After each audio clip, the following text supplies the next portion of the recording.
car, Fuck, so it doesn't matter. I forgot. Man, I'm thinking, I prepared so early this morning, and then I put everything in the car so that it would be there and I wouldn't have to worry about it. But without actually seeing it before I put it in there, I don't trust that it's in there, you know what I mean? It may not be there, though. Look at the deer. Whoa! So what I've been wanting to do, because with the episodes, we have episode 5 that we just uploaded. It's not uploaded yet. And this, this is today. What is today? Friday. It's Friday, the what? 1st of March. The 1st of March. Yes. Yeah, so this will be uploaded. But what I've been wanting to do, and we can do it in this video now. In this video now is like digitally, I can like maybe put like a wizard hat on you as we're driving right now. Oh, that'd be awesome, dude. Like a wizard hat. Fuck yeah. One. Oh, we're a real one, wizard hat. No, it's just you can digitally take it off. Well, no, I'm just gonna leave it on digitally for now. What kind of hat should you give me, Dave? Because you're the wizard now. Give me a hat. Don't make it a. I almost said something terrible. Make it a good one, Dave. A pussy hat. A pink hat. A what? Pussy hats. Oh, you mean I don't know what those are? Like the Donald Trump women used to wear. Remember? They said, but a green one. Yeah. Does it have any writing on it? Sure. What is it? It says green. It says green on it. Yeah. It's this way people will know. Even blind people can see that it's green. All right. Well, I can do that. I'll still be wearing that for the rest of this trip. And Dave is in the wizard hat. What color is your wizard hat, Dave? Green. Your wizard hat is also green. Well, now it is green. Yeah. Yeah. So this way we could computer generate other things inside my hat. Oh, that's a good idea. Like things that you're maybe thinking about. Yeah. Don't get too excited here because this will take like 1,000 years for me to edit together. That's a good idea. Things I'm thinking about. That's a good idea, dude. Yeah, that's good. Yeah, I tried to get video of that guy when we were on the road that one time with the motorcycle, but I couldn't really grab it from the GoPro. Which guy? The guy had a beautiful leather helmet on. Oh, yeah. But I did get video. I cropped it today and I brought it. We were on Highway 17, a friend of mine, and a guy hit a bucket. So we were driving, and I saw this big orange bucket in the middle of Highway 17. I thought, somebody's going to hit that. Next thing you know, I look back, the guy hit it. And he's dragging it, like, under his bumper. Wow. Do you think he cursed him when he said that somebody's I don't know, but, like, I had enough time to turn around and start videotaping him. So I have video of that. And he gets off the freeway. You see it dragging.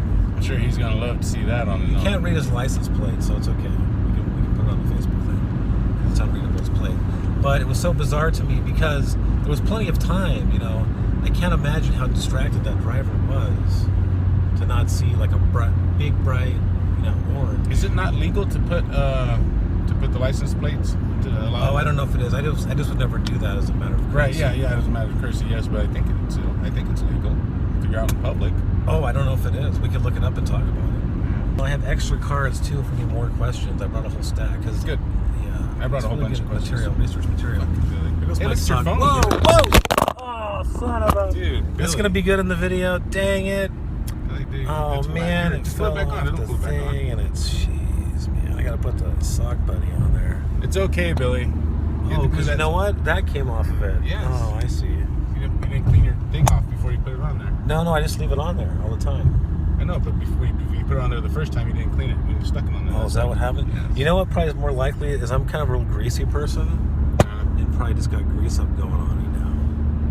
I'm really a greasy man. Really greasy, huh? I am. People like touch my hands when they shake my hand. They'll be like, "Why are you all cold and clammy?" It's because that's the way I was made, sucker. That's why I was born, like a cold clam. That's what people tell me. They're like, "You're always cold." I'm a vampire, maybe. Nah, I don't think I am. If I am a vampire, I'm not aware of it. Good. Yeah. This coffee tastes like this. It tastes like butt. Probably been out there since yesterday. Still gonna drink it though. Probably is butt water. Oh, gross. Butt water, huh? Enema water. Yikes. Yeah, I know, right? Gross. This is nasty. There's my good friend Frankie. Cool.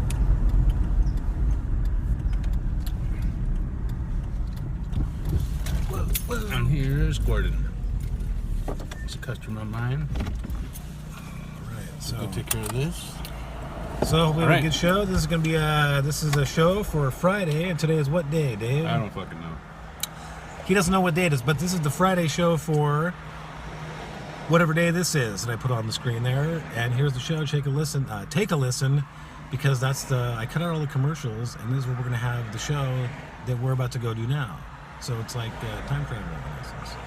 Really? Neither am I, dude. Oh, my microphone's on again. Yeah, that light's I'm here, burned it's out. me. That light's burned out, so ignore that light. I like The Who sometimes, Dave, but for the most part, I can't get into the records. The songs, individual hits, yes. The records, not so much. Which hits do they have? Baba O'Reilly, right? That's a and jam. What else? That's a jam. Right. Heaven and Hell, that's a jam. Okay. Let's see. I think the song is called Happy Jack. That's a jam. Oh, yeah. Huh? Yeah, that's right. And then I'm sure they have other songs that are... Well, this is a terrible... Listen to the birthdays we have. All right. Roger Daltrey, which we just mentioned, born in 1944. Justin Bieber. Whoops. Mike D'Abo of Manfred Mann, which... Okay, Manfred Mann, what are you going to say? Jerry Fisher from Blood, Sweat, and Tears. Maybe that's all right. That's Harry a great Belafonte. Harry Belafonte. Glenn Miller. Harry Belafonte is great. That's a pretty good lineup at the end there, Dave. You got going Really? for birthdays. Okay, all right. Then that's what you have to look forward to. That and what else, Billy? Well, Dave, I was driving along. Well, not me personally, but I went over the hill, as they say, to an art gallery called the Triton Museum there in Santa Clara. Checked out some art. And on the way back, we were driving along. I was the passenger. My friend was driving. And I saw a big orange bucket in the middle of Highway 17, the road, right? And there wasn't much traffic. It was about midday, kind of early. And I thought, man, I hope nobody hits that bucket. But somebody might hit that bucket. And sure enough, I look right back as we pass it, and somebody hits that bucket. And it gets lodged right under the guy's front bumper. And it was going on long enough that I actually took a video of it. Took out my phone and took a video of it, Dave. And I think you posted that on the Flight 1080 page. I did. And I thought that maybe the audience could take a look at that because I find it a little bit humorous. I mean, nobody was hurt. And in the video, you can even see the motorist is pulling to the side of the road and try to be safe about it. But I just can't believe distracted driving, Dave. You know what I mean? Unbelievable. That sounds like a real great video to watch. You know what, Billy? Yes, Dave. I would encourage people to check out our YouTube channel and see the video that I posted the other day. Did you see it? What did you post? I posted video of our first skit. Oh, the Starflight. Are we doing episode. another one today? We are doing another one today, and it's episode 2. It is called The Tale of Mountain Charlie. And for those who don't know who Mountain Charlie is, well, this episode will give you a little historical lesson, Dave. You look embarrassed. Oh, man. You know what? Billy? What's going on? I don't know if I should tell you this. What? Should I tell him, Jack? Uh-oh. Yeah. You're let fired, him know. Billy. You're fired. What? What happened? Nothing. What did I do? No. Mountain Charlie. Listen, there's 3 Charlies famous locally. Okay. There's Mountain Charlie McKiernan. There's One-Eyed Charlie. And there's Charlie Parkhurst. I believe they are 3 different people. Now, Mountain Charlie McKiernan might be also known as One-Eyed Charlie because Mountain Charlie McKiernan got his orbital socket ripped out of his head by a grizzly bear. Ooh. And the doctor who treated him had to use $2 silver, pound them into roughly the shape of his skull, and place them there instead of bone in order to keep his brain and his eye from falling out. So he was known as One-Eyed Charlie. He would keep his hat cocked over that one eye because it wasn't there. Well, as was Charlie like Parkhurst, known as the One-Eyed. Charlie Parkhurst was also known for one eye, Dave. Really? Yes, Dave. All right. She got her. Well, I don't want to spoil it, but yeah. See, there's some confusion maybe in the legend because actually there's, I think, less known about Charlie Parkhurst than there might be about the other characters you're talking about. Because I did some research and I found very little. Good, and I'm looking forward to that, Billy. And we're also going to be playing Billy's Tasty and Tainted Trivia. And I'm wondering which one of you fine fellows is going to be up for the task. That guy right there. I'm going to do it. Jack? Yes, all right. It's going to be me. A willing participant. Good. 479-1080. So this might be all right. This might turn out to be an all right show. This is going to be I hope so. Fantastic program. Dave, should we make not like a rule, but like a theme for Fridays? Okay. Where we call it Good Times Fridays, where we try to stay only in good times. No conspiracies, no rage. Or should we just stick to the rage? Because you and I and Billy Army are men of passion. Right. What are your thoughts on this? You know what? I like conspiracy. I like that kind of stuff as long as people can control themselves. I don't like the rage. Okay. I could do without the rage. I love to talk. To me, that stuff is fun. To me, talking about religion is fun. To me, talking about conspiracy theories is fun. To me, talking about Bigfoot and aliens and all this stuff is fun. It is fun. Until you take it to that other level. Yeah. When you start to believe it, then we've got trouble. Right. Right? They're fun. They're fun stories. That's all they are, is stories. Well, they're fun stories. Right, they're fun, but when you believe them, imagine this, Jack. Imagine a grown-up who did really believe in Santa. Okay. Right? Yeah. Now you've crossed the line, dude. Now you've taken it too far. Imagine a grown-up who believes in the Tooth Fairy. Holy cow, dude. Yeah, that's a bit much. That's a bit much. So these stories are fun. Yeah. But when you believe them and you actually dedicate a part of your life to them, remember the Friday. Oh, jeez, here we go. I don't even know what day this is. The day before I left yesterday. Oh, thank you for filling in for me. You're too, welcome, man. You're welcome. We're talking about conspiracy theories, and somebody says, "Oh, you should read this book or you should read that book." Like reading these books makes you an expert, right? Yeah. Listen, if you're reading garbage, then you're an expert in garbage. It's nothing, right? So if I'm reading these books, which I would never do on Bigfoot. I would never read a book on Bigfoot. I like How to you talk going to learn about Bigfoot, Dave? I will learn by watching videos, by talking to people. I will learn by thinking. I'm not going to sit there and read a book on. Are you kidding me? Huh. That's wow. Wow, dude. I could be doing something that makes me money, and I'm going to be sitting there reading about some big furry monkey. Well, Dave, you've got a good point there that a again. lot of conspiracy theories at the end of the day seem to be, a lot of distraction.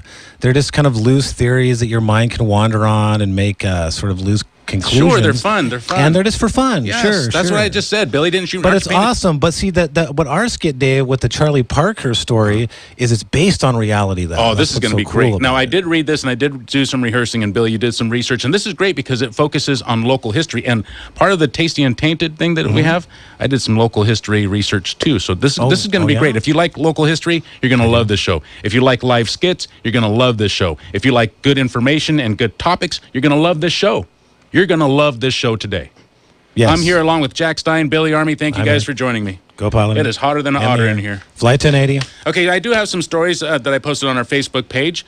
You can watch that video that's less than impressive of the man running over the bucket, Billy. Less than impressive? I can't even see it. No? No. I think people need to go to the Flight 1080 site there on Facebook and check it out for themselves because I digitally cleaned it up. It's clear that person has run over a bucket. Okay. On Highway 17, Dave. All right, Billy. Man. You guys want to start off with local stories? Jack, you had a story that you wanted to talk about, which I think might be kind of fun. Oh, the list of celebrities that are not cool people? Yes. Okay. Can I list my... Wait. I think this is going to be fun because you guys are both into film, right? That is true. Mm-hmm. Okay. So, hey, did you guys know that Raymond Burr was gay? Did you know that? Wait, Raymond Burr? Raymond Burr. The guy from Mr. Belvedere?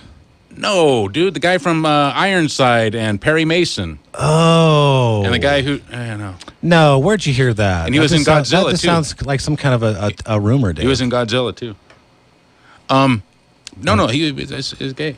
Jack, did you research that? Jack researches everything. I'm looking right now. Can you give me the name again? Perry Mason. Perry Mason. Oh, I'm sorry. That's not that's Raymond Burr. That's his Raymond Burr. Yeah, Raymond Burr is his name, the actor's name. Perry Mason was the character. Yeah, I never heard that. Did you hear this recently, Dave? Yeah. It blew me away, and I was watching Perry Mason. I was like, "What? Oh, are you kidding me? Huh? I didn't know that. I didn't know Not that it either. matters, but yeah, I didn't know that. So he died in 1993. His personal life came into question, but many of the details of his known biography appeared to be unverifiable. Speculation. Okay. Well, I mean, you were just mentioning, actors out there who are real jerks. Yeah. And not that he's a jerk, not that Raymond Burr was a jerk or that being gay is, but it was just something that I didn't know. Now, I wasn't aware of that either. Amongst famous jerks that are actors, my number one guess is that guy who plays Trump on SNL. Oh, Alec Baldwin? Alec Baldwin. Yeah. That guy is a verified a-hole. Is he now? Oh, man. I don't know much about the fellow, actually. That guy is just a straight-up jerk. So the list, you want me to start at the bottom or you want me to start at the top? How long is the list? Start at the top, Jack. Well, Who's number one? I only pulled a couple of them that I thought you guys would find interesting. Like 5? I can do 5. Okay, let's do 5. Start at the bottom. Liv Tyler is apparently a horrifically rude woman. Liv Tyler is the. But just for the Isn't that sake of Steven her, Tyler's just the study? sake her Yeah. lips alone, we give her a pass. No, Jack but Stein. apparently she's very rude. Well, So and they have stories that accompany them. I'll just read this one. The wait was literally 4 to 5 hours to get in, and people would show up hours before the gallery opened to see it.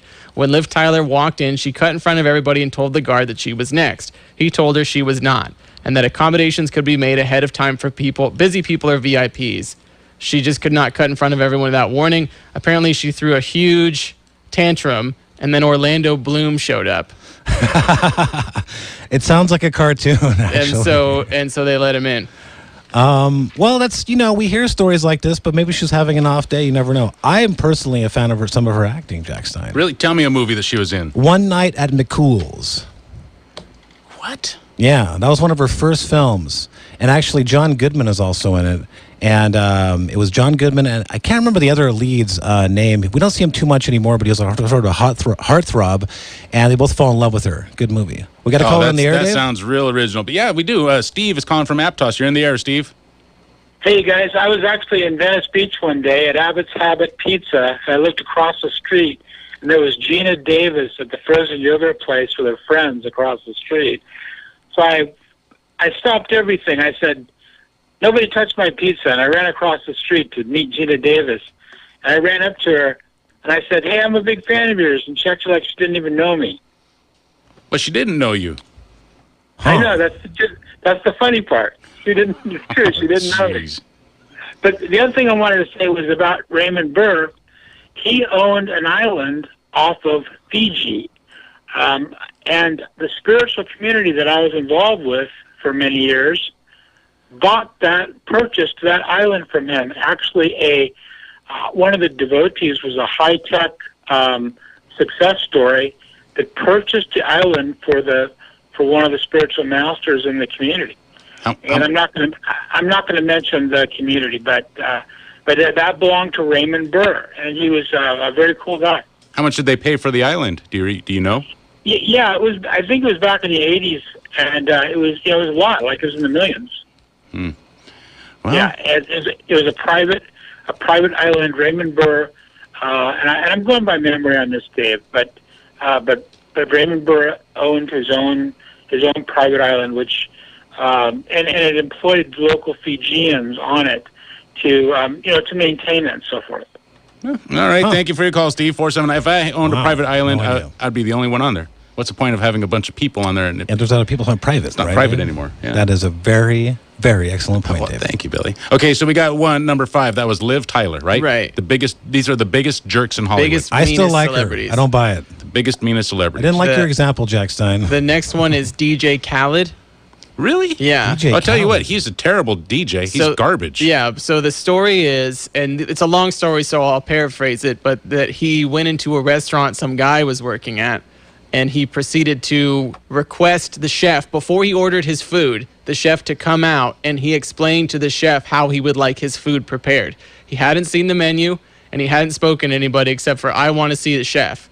So he tells the chef how he wants the food prepared. Chef does it, brings it out, and then he proceeds to berate the chef Wow. about not cooking it correctly. And this is why he always talks to the chef first, because he wants his food a certain way. You know, lots of people do, and that is why our President Donald Trump, likes to go to McDonald's Yeah. or likes to go to KFC. Yeah. Hey, you can imagine if you're a businessman and you're eating on the road all the time. Well, this guy undercooks his eggs. Guess what? You're sitting on the toilet all day and you're missing your business meeting, right? This guy overcooks something, and guess what? You've got a stomach ache or you've got the burps and you're not very presentable for business. So he goes to McDonald's. He goes to these fast food places because the darn thing is done the same way every time. Doesn't matter where you go. You know what it's going to do to you. Right. Yeah, It's sure. it's a known risk. And also, you can have, you have and go have your assistant get it to make sure that it's not poisoned. Right. Because they're never, if Donald Trump comes walking in, they see him coming. But if somebody that he doesn't know, I bet that walks nowadays, in, yeah. Nowadays. it's a lot safer. So- So it makes perfect logical sense. Sure, Dave. DJ Khaled, DJ I don't Khaled. even know who that DJ. is. He any good? No. he's some hip-hop Hip-hop. DJ. And he plays garbage. He plays top 40 garbage. Well, and he he- spins some records. He's not even really a DJ. Yeah. He hires producers and actors, and then he brings them together, and then he ideas the song, if that makes sense. He just kind of takes all their good ideas and puts it into amalgam, and then he makes a record out of it. Oh. And in the beginning, he goes, DJ Khaled. Yeah, all the time. Yeah. Interesting. Okay. Whatever. Okay, so who's number 3 on the list? Oh, no, Rachel Ray. Rachel Ray. The She's so celebrity cute. chef. And Yeah. Wow, dude. So this is my cousin worked in a marketing for a cracker brand she was selling. She comes in for a photo wearing a low-cut blouse that revealed a good amount of cleavage when she bent over. They asked if she could change clothes because a lot of photos couldn't be used. She immediately blew up and was cursing at everyone, even though the photos were for ads aimed at kids and mothers. And because she was such a mean lady, they couldn't understand what was wrong. Eventually, they just used the photos and had to Photoshop in clothing to make it appropriate for the ad campaign. So they told her that her cleavage was showing, and she got mad at everybody and left. Wow. Well, everybody has an off day, Jack. That's true. It's hard to So, know. but what I did is I found the list, and then I found a series of stories about said celebrities, and I picked the one, because there's a Research. lot. There's a lot. Which celebrity are you stalking? Why did you look this up in the first place? Okay, so number one really surprised me. So number one's the But we one still you were have 2. stalking. We still have number 2. We Jack. haven't done Oh, number I can 2. skip number 2. It's Madonna. I used to think she was so Madonna. hot, dude. I used to have a poster of her on my wall. She had fluorescent socks and those little plastic wristlets. Oh, it was so The bracelets. Okay. the Yeah, number plastic 2, I believe ringlet that. bracelets. So she was on a flight, and she had a first class ticket, and she said first class gets on first, and she proceeds to just walk down the runway to the plane, and It's funny. Very funny. and then really, if you know, first class, I mean, they do tend to get on first, but also they will ask you if you want to get on last, so you don't have to look at all the people passing by you. Right. So the thing hadn't connected to the plane yet, so they had to ask her to come back, and apparently it was very embarrassing, and she was very upset. Wow. I like that story, Jack. Do you want to That's a save fun number one. 1 for after the break? Yeah, let's save number 1 for after the break. That's a good idea. All right. 479-1082-185-726. Check out our show page at ksco.com. You'll find a link there to our show page, and you'll see the latest act of vandalism to strike the city of San Francisco. Oh, no, Dave. What is it? What did they do out there, those loons? Well, you know how you've seen the Hollywood sign, right? You know that used to say Hollywoodville, right? You guys know that. Actually, it was Hollywood Land, Dave. Hollywood Land, right? Hollywood Land. You say Hollywood Land. Somebody, I think the land part fell down. So now it just says Hollywood. Every once in a while, you get somebody blocking out one of the letters or doing something crazy, right? Yeah, somebody put Hollywood Land a while back. Yeah, right. So the South San Francisco, the industrial city, is what it says on the hillside as you drive into San Francisco. Yeah. Well, somebody vandalized it to say South San Francisco, the industrial titty. You see that? But Dave, it's It actually says tidy. Yeah, it's misspelled. It's misspelled. Yeah. Well, they didn't say they were very good spellers. Titty. It was probably a Industrial friend that tidy. didn't show up with the other T that night. Just, got freaked out. It was What is close this? enough. What is this? Sounds like a jumpin' jive tune. Something Sounds Charlie like- Friedman might like. Sounds like Glenn Miller. 4791080. We're gonna get through. I know I'm gonna scratch this list. It's out of here. Gone.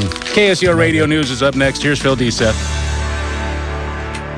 Thanks, Dave, and good evening, everyone. Monterey Peninsula cities are preparing for the age of the dockless electric scooter. The Transportation Agency for Monterey County is considering rules and regulations for electric bikes and scooters. Lime scooters are already on the CSUMB campus and have provided 60,000 rides since last September. Some of the concerns, including keeping pedestrian pathways clear and providing a bicycle and scooter infrastructure so riders don't have to use the sidewalks. And meanwhile, on the San Jose State campus, electric scooters were banned on Monday due to over 100 complaints to campus police. A spokesperson for San Jose State said, "We want people to ride scooters to our campus, not on our campus." And on yesterday, a man was hit on a Lime scooter by a Tesla driver near the San Jose State at 6th and San Fernando Streets. In state news, California has lost over $3 million on recycling cans and bottles due to recycling center closures. In the last 5 years, 40% of the state's recycling centers have shut down. Californians' recycling programs is over 30 years old, and some say it needs an overhaul. It's 4:33. Time to get back to Flight 1080. I'm Phil Deseth, keeping you in the know with KSCO Radio News.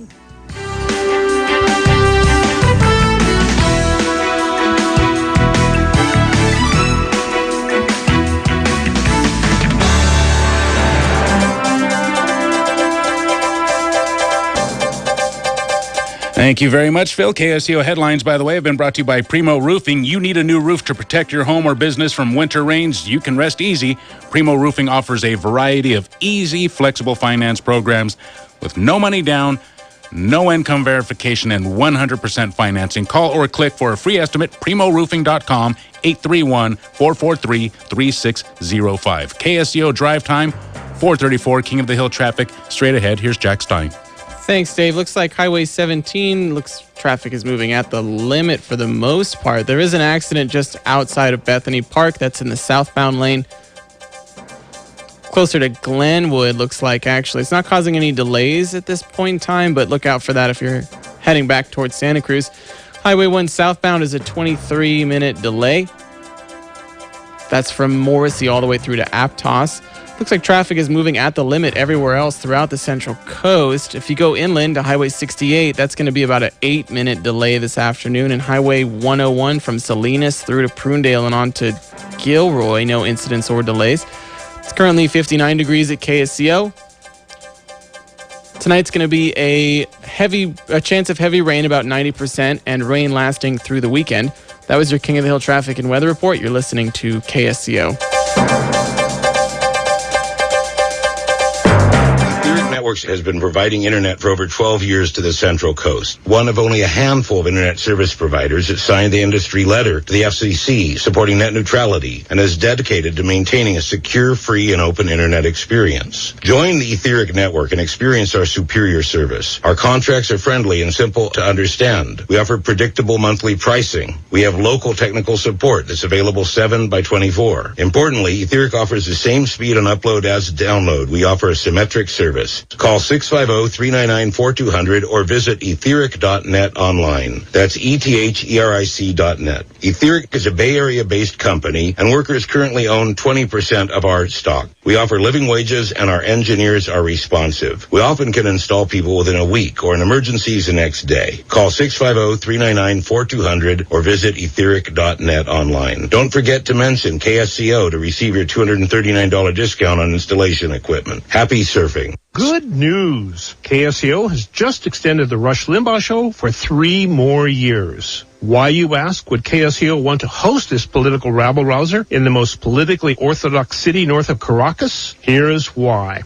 Rush Limbaugh represents the views of adults throughout the South San Francisco and Monterey Bay regions who have investments at risk in their communities. And people who have investments at risk tend to have money to spend. According to consumer research MRI Double Base, Rush's listeners are 49% more likely to own a business, 216% more likely to buy a new truck, 41% more likely to have remodeled their home, 82% more likely to own stocks and bonds, and 72% more likely to play golf. These are estimates, of course, but you get the idea. Rush talks to adults who have money, and you can spend precious moments talking to Rush's audience for less than you imagine possible. Call me, Michael Olson, here at KSCO, or drop me a line at mo@ksco.com. From Capitola to Carmel, Red Hot News Talk. AM 1080 KSCO Santa Cruz. Wir tanzen konzentriert, wir tanzen im Viereck, wir tanzen konzentriert, wir tanzen im Viereck, wir tanzen konzentriert. Ich tanz mit dir, du tanzt mit mir, ich tanz mit dir, du tanzt mit mir. Holy cow, dude. Go to our Facebook page and check out that video. But you think a video of a car running over a bucket is exciting. Did you see this tarantula carrying off a dead possum? I saw that you posted Holy that, David. cow, and I dude, that's a immediately big went past spider. it. I'm horrified of insects, anything of that nature. Did you see it, Jack? It's beyond disgusting. I'm looking at it right. I'm trying to pull it up right now. Oh, I can't even look at it. That thing is huge. I didn't know spiders could get that big. That's a big possum. I think in Australia they get enormous like that, Dave, and they've got all sorts of strange, Holy guacamole, crab-like looking spiders. So that's not a very big possum. No, it's not. But I mean, a spider carrying it. I mean, even a rat, even a big. I mean, that's about the size of a big rat, right? Yeah, it looks more like a mouse. No. Yeah, it looks like. You know what it looks like to me, Dave? It looks like one of those bird eater tarantulas. Yeah, I think you're right. Ew, disgusting. And That's nature, dude. Nature's not disgusting. Nature is cool. Nature's out to get us, Dave. Oh, dude, I'm not my into daughter that. just got back from science camp. Oh, my baby. She was crying to see us. Oh. Oh, yeah? What science camp did you go to, Dave? Camp Keonoa. It's a science camp? Up in Cornelius, thing? yeah. Cool. Yeah, absolutely, yeah. But my daughter was happy to come home. I was so happy to see her, too. Yay. Yay. Nice. Did she teach you anything that she learned, Dave? I don't know. I haven't asked her yet. Okay. Who cares? All I know is that she was out of our hair for a few days. So you got a little break. That's always good. So who's number one on this list of jerks? Yes, back to Jack Stein's list of tainted celebrities. Wait, Billy. Number 5 was, I don't know. Liv Tyler. No, it wasn't. She was Liv number Tyler. 4. Oh, it was? Liv Tyler. Then Rachel Ray. No, I thought it was Raymond Burr was number 4. He's looking right at the list, dude. Oh. No, and then Madonna is number 2. Madonna. Number 3 was Macaulay Culkin. Who was it? I closed my list. Oh, shoot. Okay, who was number 1 You know then? who number 1 is, though. Number 1 is Tobey Maguire. Spider-Man? Spider-Man, yeah. Tobey Maguire. So allegedly he was in Los Angeles, and some fans of the Spider-Man movies ran up to him and they said, "Are you Tobey Maguire?" And he looked at them and he said, "I'm Tugboat Maguire. You must be confusing me for someone else." He then gave them the finger and walked off. Again. Wow, dude. Only having a bad day. Wow. I would never do that to somebody who wanted to talk to me. I wouldn't want to do that either. Brushing them off is one thing, but just being a straight up jerk, that's totally, agreed, Dave. It's uncouth. It's like maybe I have to run to the go use facilities or something. And I just don't have time to talk to you. Hey, good to see you. I'm gone. Right.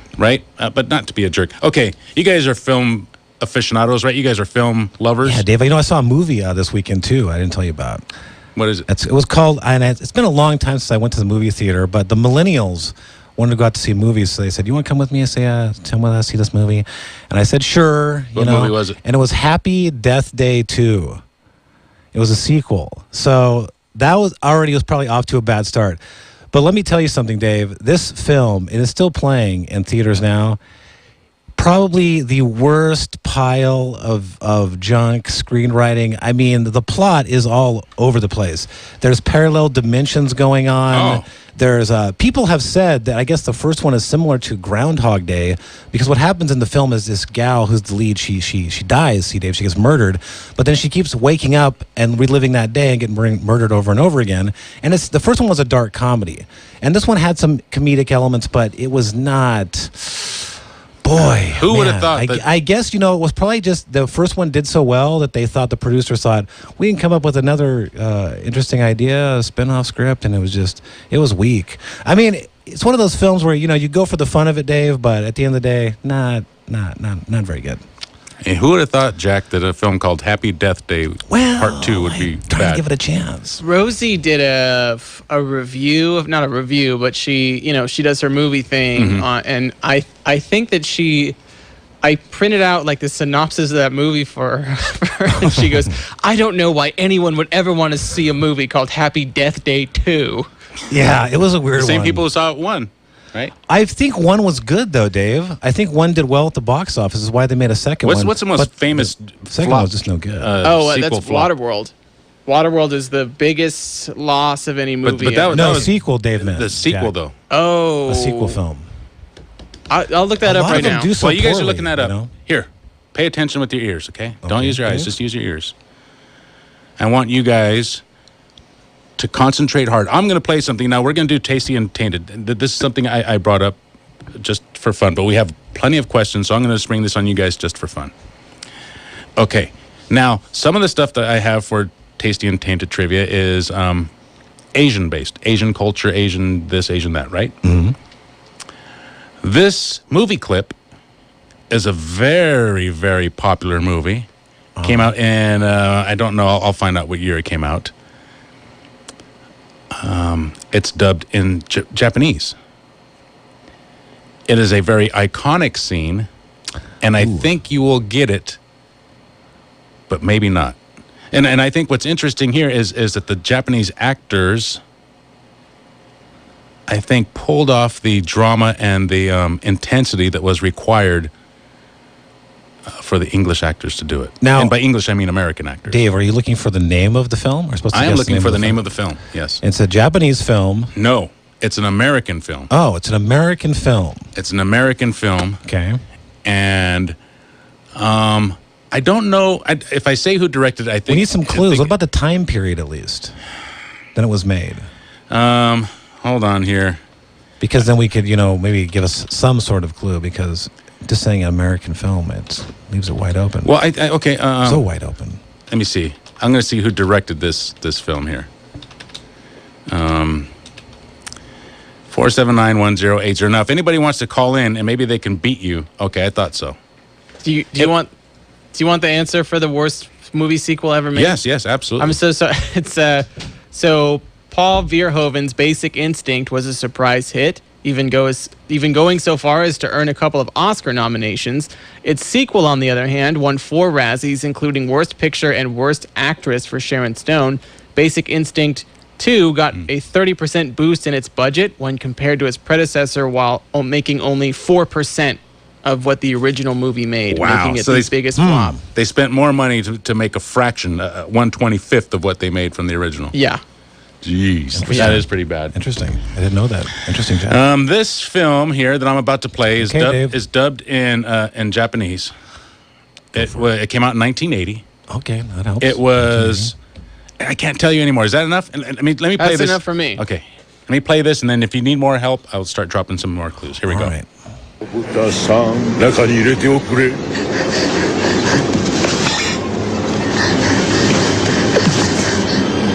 ダメだよ、そんなこととんでもない。そんならふーっと吹いて、お前の家を吹き飛ばしてやる。I think I know what it is. I think I know what it is too. Hold on. This is great.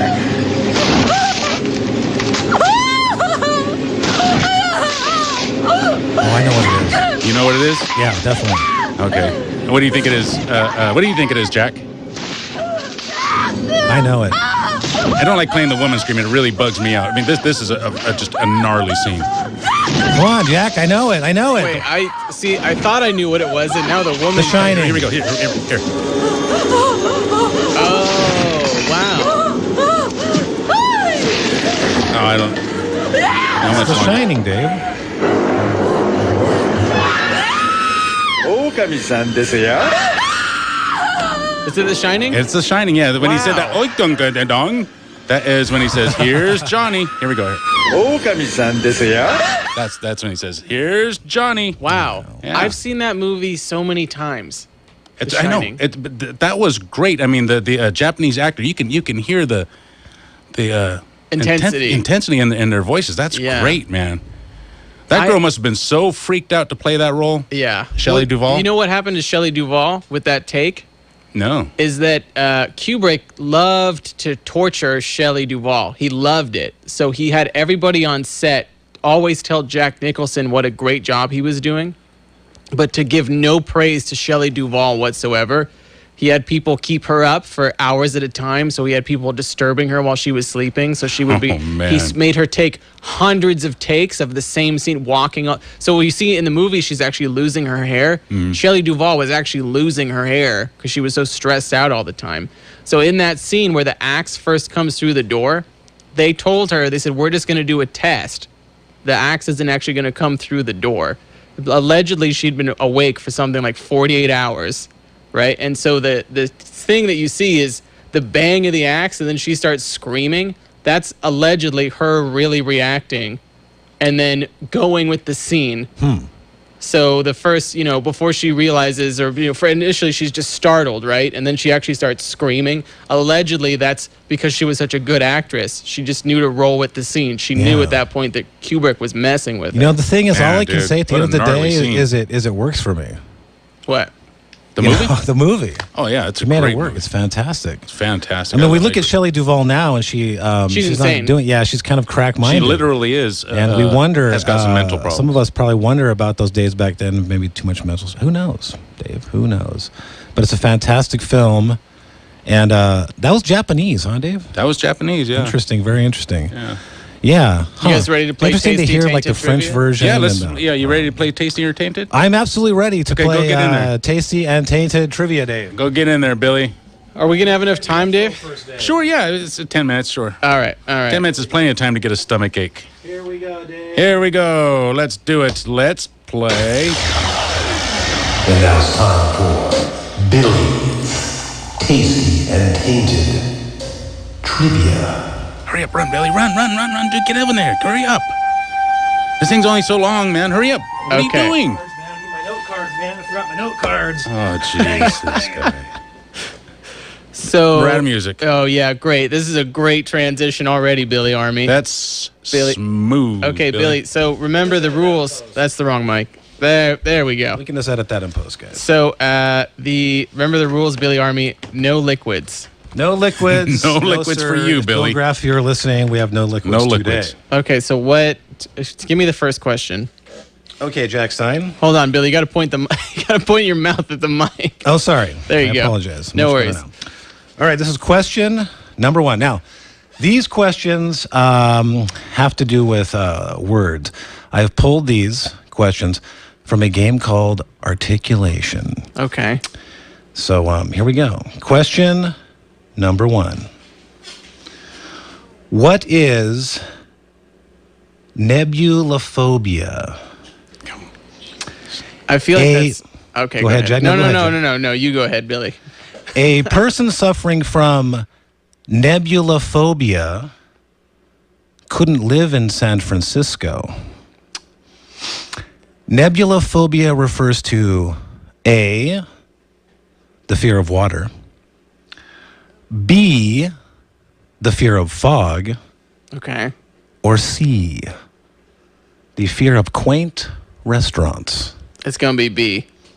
B, Jack Stein, you are correct. Yeah. You got So that one good? what do you have to eat? So we have some, now these are items that Dave Michaels brought in from the Okay. Tasty and Tainted for us. Right, yes. And grab one of those for me, Jack. You just and grab see what anything we- in there, see what we got. What'd you get? This is almonds. These are olive. No, these are olives. Oh, geez, Jack, you picked. Oh my God, dude. These are licorice I olives. suspect that they're black licorice flavored, and that's disgusting. I also suspect that there's pits in there, so be Okay. careful. Don't just munch down on one. So I don't Billy, like licorice. Billy, you're gonna have to eat this. You're gonna have to. It looks like it's Japanese, right? Oh yeah, they're all Asian. I got them all from Well, the Asian might be stores. tasty. All right, my friend Billy Army is going to be eating black licorice flavored almonds. Look out for the pits. Look out for the pits, even Billy. care for black licorice. Let me see. I don't either. I think it's disgusting. Oh man, Looks like a dried cucaracha. it does. It does. Yeah, they do. What does that taste like? Tell me what the flavor is. Yeah, Billy, describe it. Is it good or is it bad? It tastes like a dried olive Okay. Really? with a little bit of licorice. Okay. It tastes exactly what it's described like, and actually it's not that bad. Okay. Give me that damn thing, Billy. It's kind of tasty. Yeah. All right. All right, question number 2, Jack Stein. Yeah, lay it on me. You might get this one. Yeah. The word is snooch. Snooch. A friend tells you that you would be more attractive if you didn't snooch. Okay. Snooch means A, to talk through your nose, B, to walk with rounded shoulders, Okay. or C, to bite your fingernails. My gut tells me it's biting fingernails. Is that your final answer, Jack That's Stein? my final answer. You are incorrect. Oh, It would be no. A, to talk through your nose. Really? Snooch. I thought Yeah, snooch David. was a body part. Like I you could got- get Exactly. kicked in the snooch. I got sugar ginger. That's what I'm supposed to eat right here. Oh, that's probably tasty. Japanese love Sugar it. ginger? Sugar ginger. Ooh, that sounds actually kind of. yeah, it that doesn't- sounds interesting. It's got ginger, sugar, citric acid, and sulfur dioxide. Oh, Sulfur dioxide. what does it taste like? Tastes like ginger. Is it strong? Is it real powerful? Yeah, that's real strong ginger. Ew. Is it too powerful? Or Yeah. Headache. It's a little bit too much. Like, I wouldn't eat this whole bag. Oh, God. It turned on him. No, the aftertaste is getting bad. It went from tasty to tainted real fast. Yeah, that's not good. All right, you can spit that out.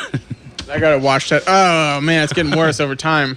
It's the air, dude. You know, I suspect that I have a theory that if you really want your food to taste good, you chew with your mouth open, because as you get the oxygen and the air crossing your taste buds or whatever, it acts like a carburetor and makes everything taste more intense. God. Huh. God, that's bad. The way a carburetor makes your fuel run more efficiently. Okay. Question 3, Jack Stein. Next word. The word is Wally-goaty. Wally-goaty. Only a few people in the world can spot a true Wally-goaty. Okay. Is the word, A, a precious stone, B, a con man, or C, a faith healer? A Wally-goaty is a faith healer.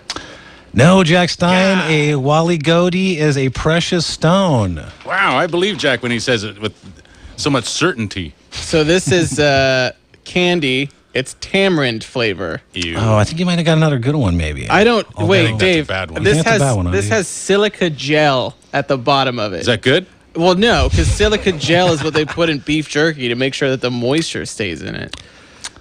Dave, is this even edible? It looks like it's like a warning on the package. Like this looks There's a little like biohazard label on no. there? It just looks like it's sealed very tight, and yet liquid is still coming out of it. So I feel like it's been in this store for years, if not decades. You know what? Throw that one away. I thought the same thing, too. I wouldn't eat that. All Give it right, to Billy, toss though. that, He Jack, might eat and pull another Actually, you know what? item Save it. out of it. I might try it. We'll try it. Let me see if I can open it, and then I'll try Okay. it. All right. All right, give me the next question. All right, next question. This is question 4, I believe.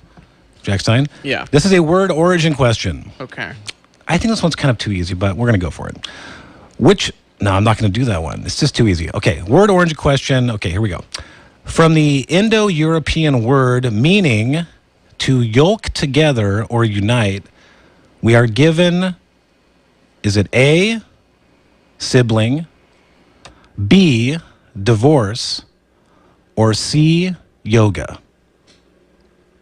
I want to say sibling. Final answer, Jack. Yeah, that's my final answer. Oh, no, it's C, yoga, yoga. You're doing Indo-European word meaning to yoke together or unite. We are giving the word yoga. It's answer C. Those who practice yoga may think they are uniting the self with the universe. Okay, so this is from the root, Jung. This candy doesn't even have English on it. It just says candy. Yay.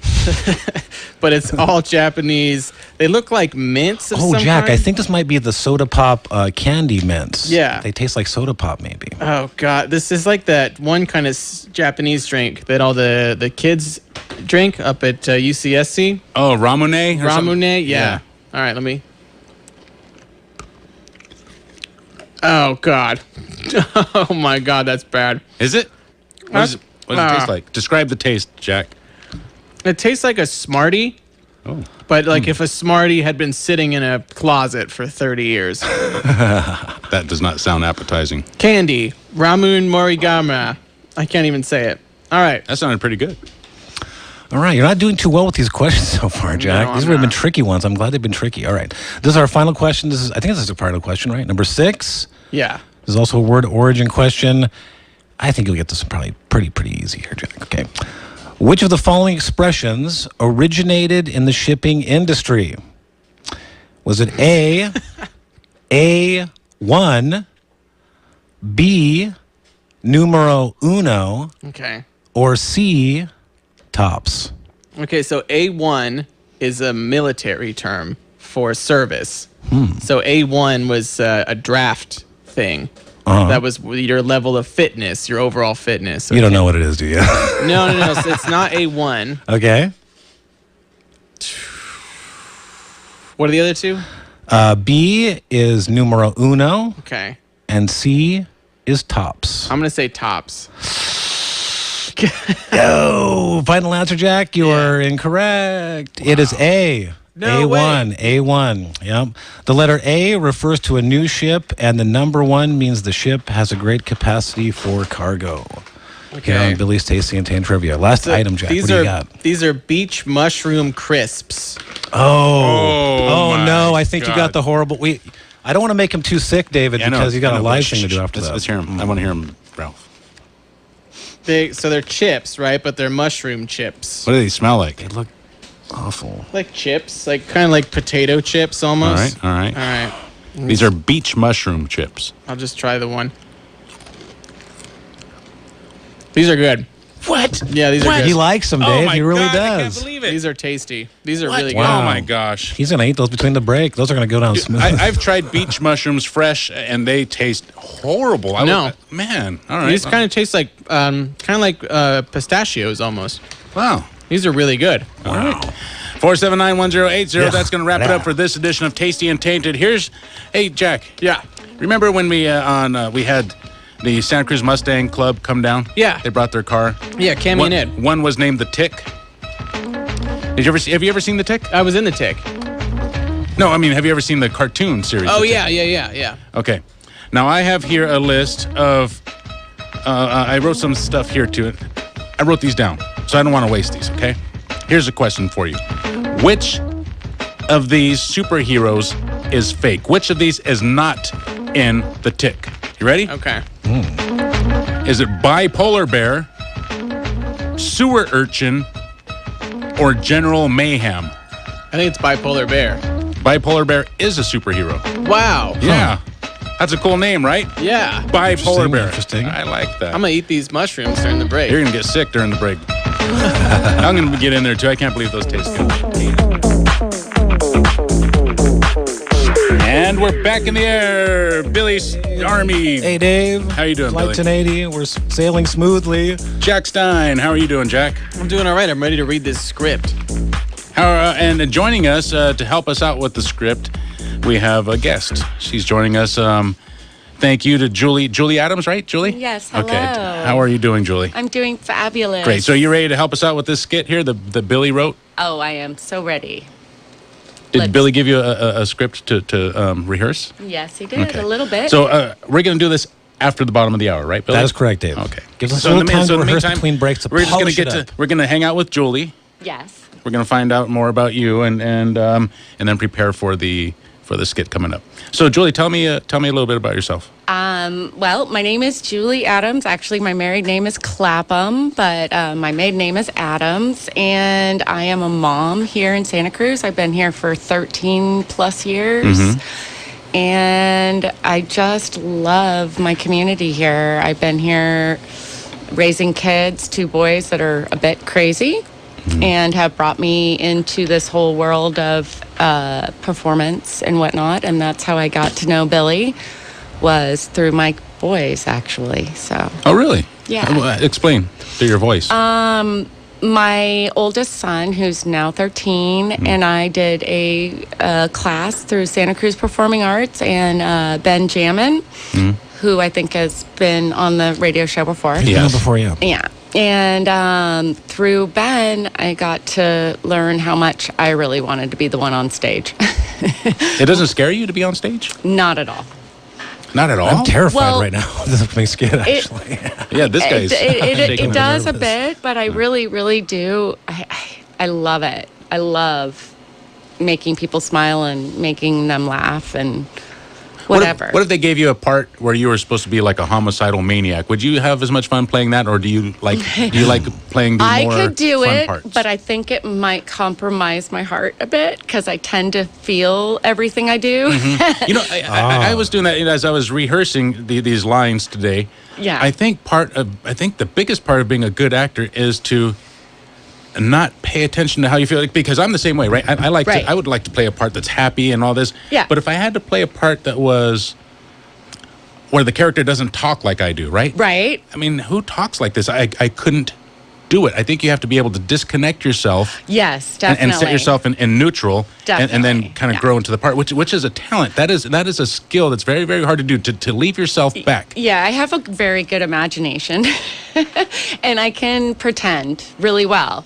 And I think that is the part that does protect my heart when I have to go into those worlds where you're not playing the best of person, but a tasty character, you know? Julie, who is your favorite actress? Ooh, I don't know that oh gosh.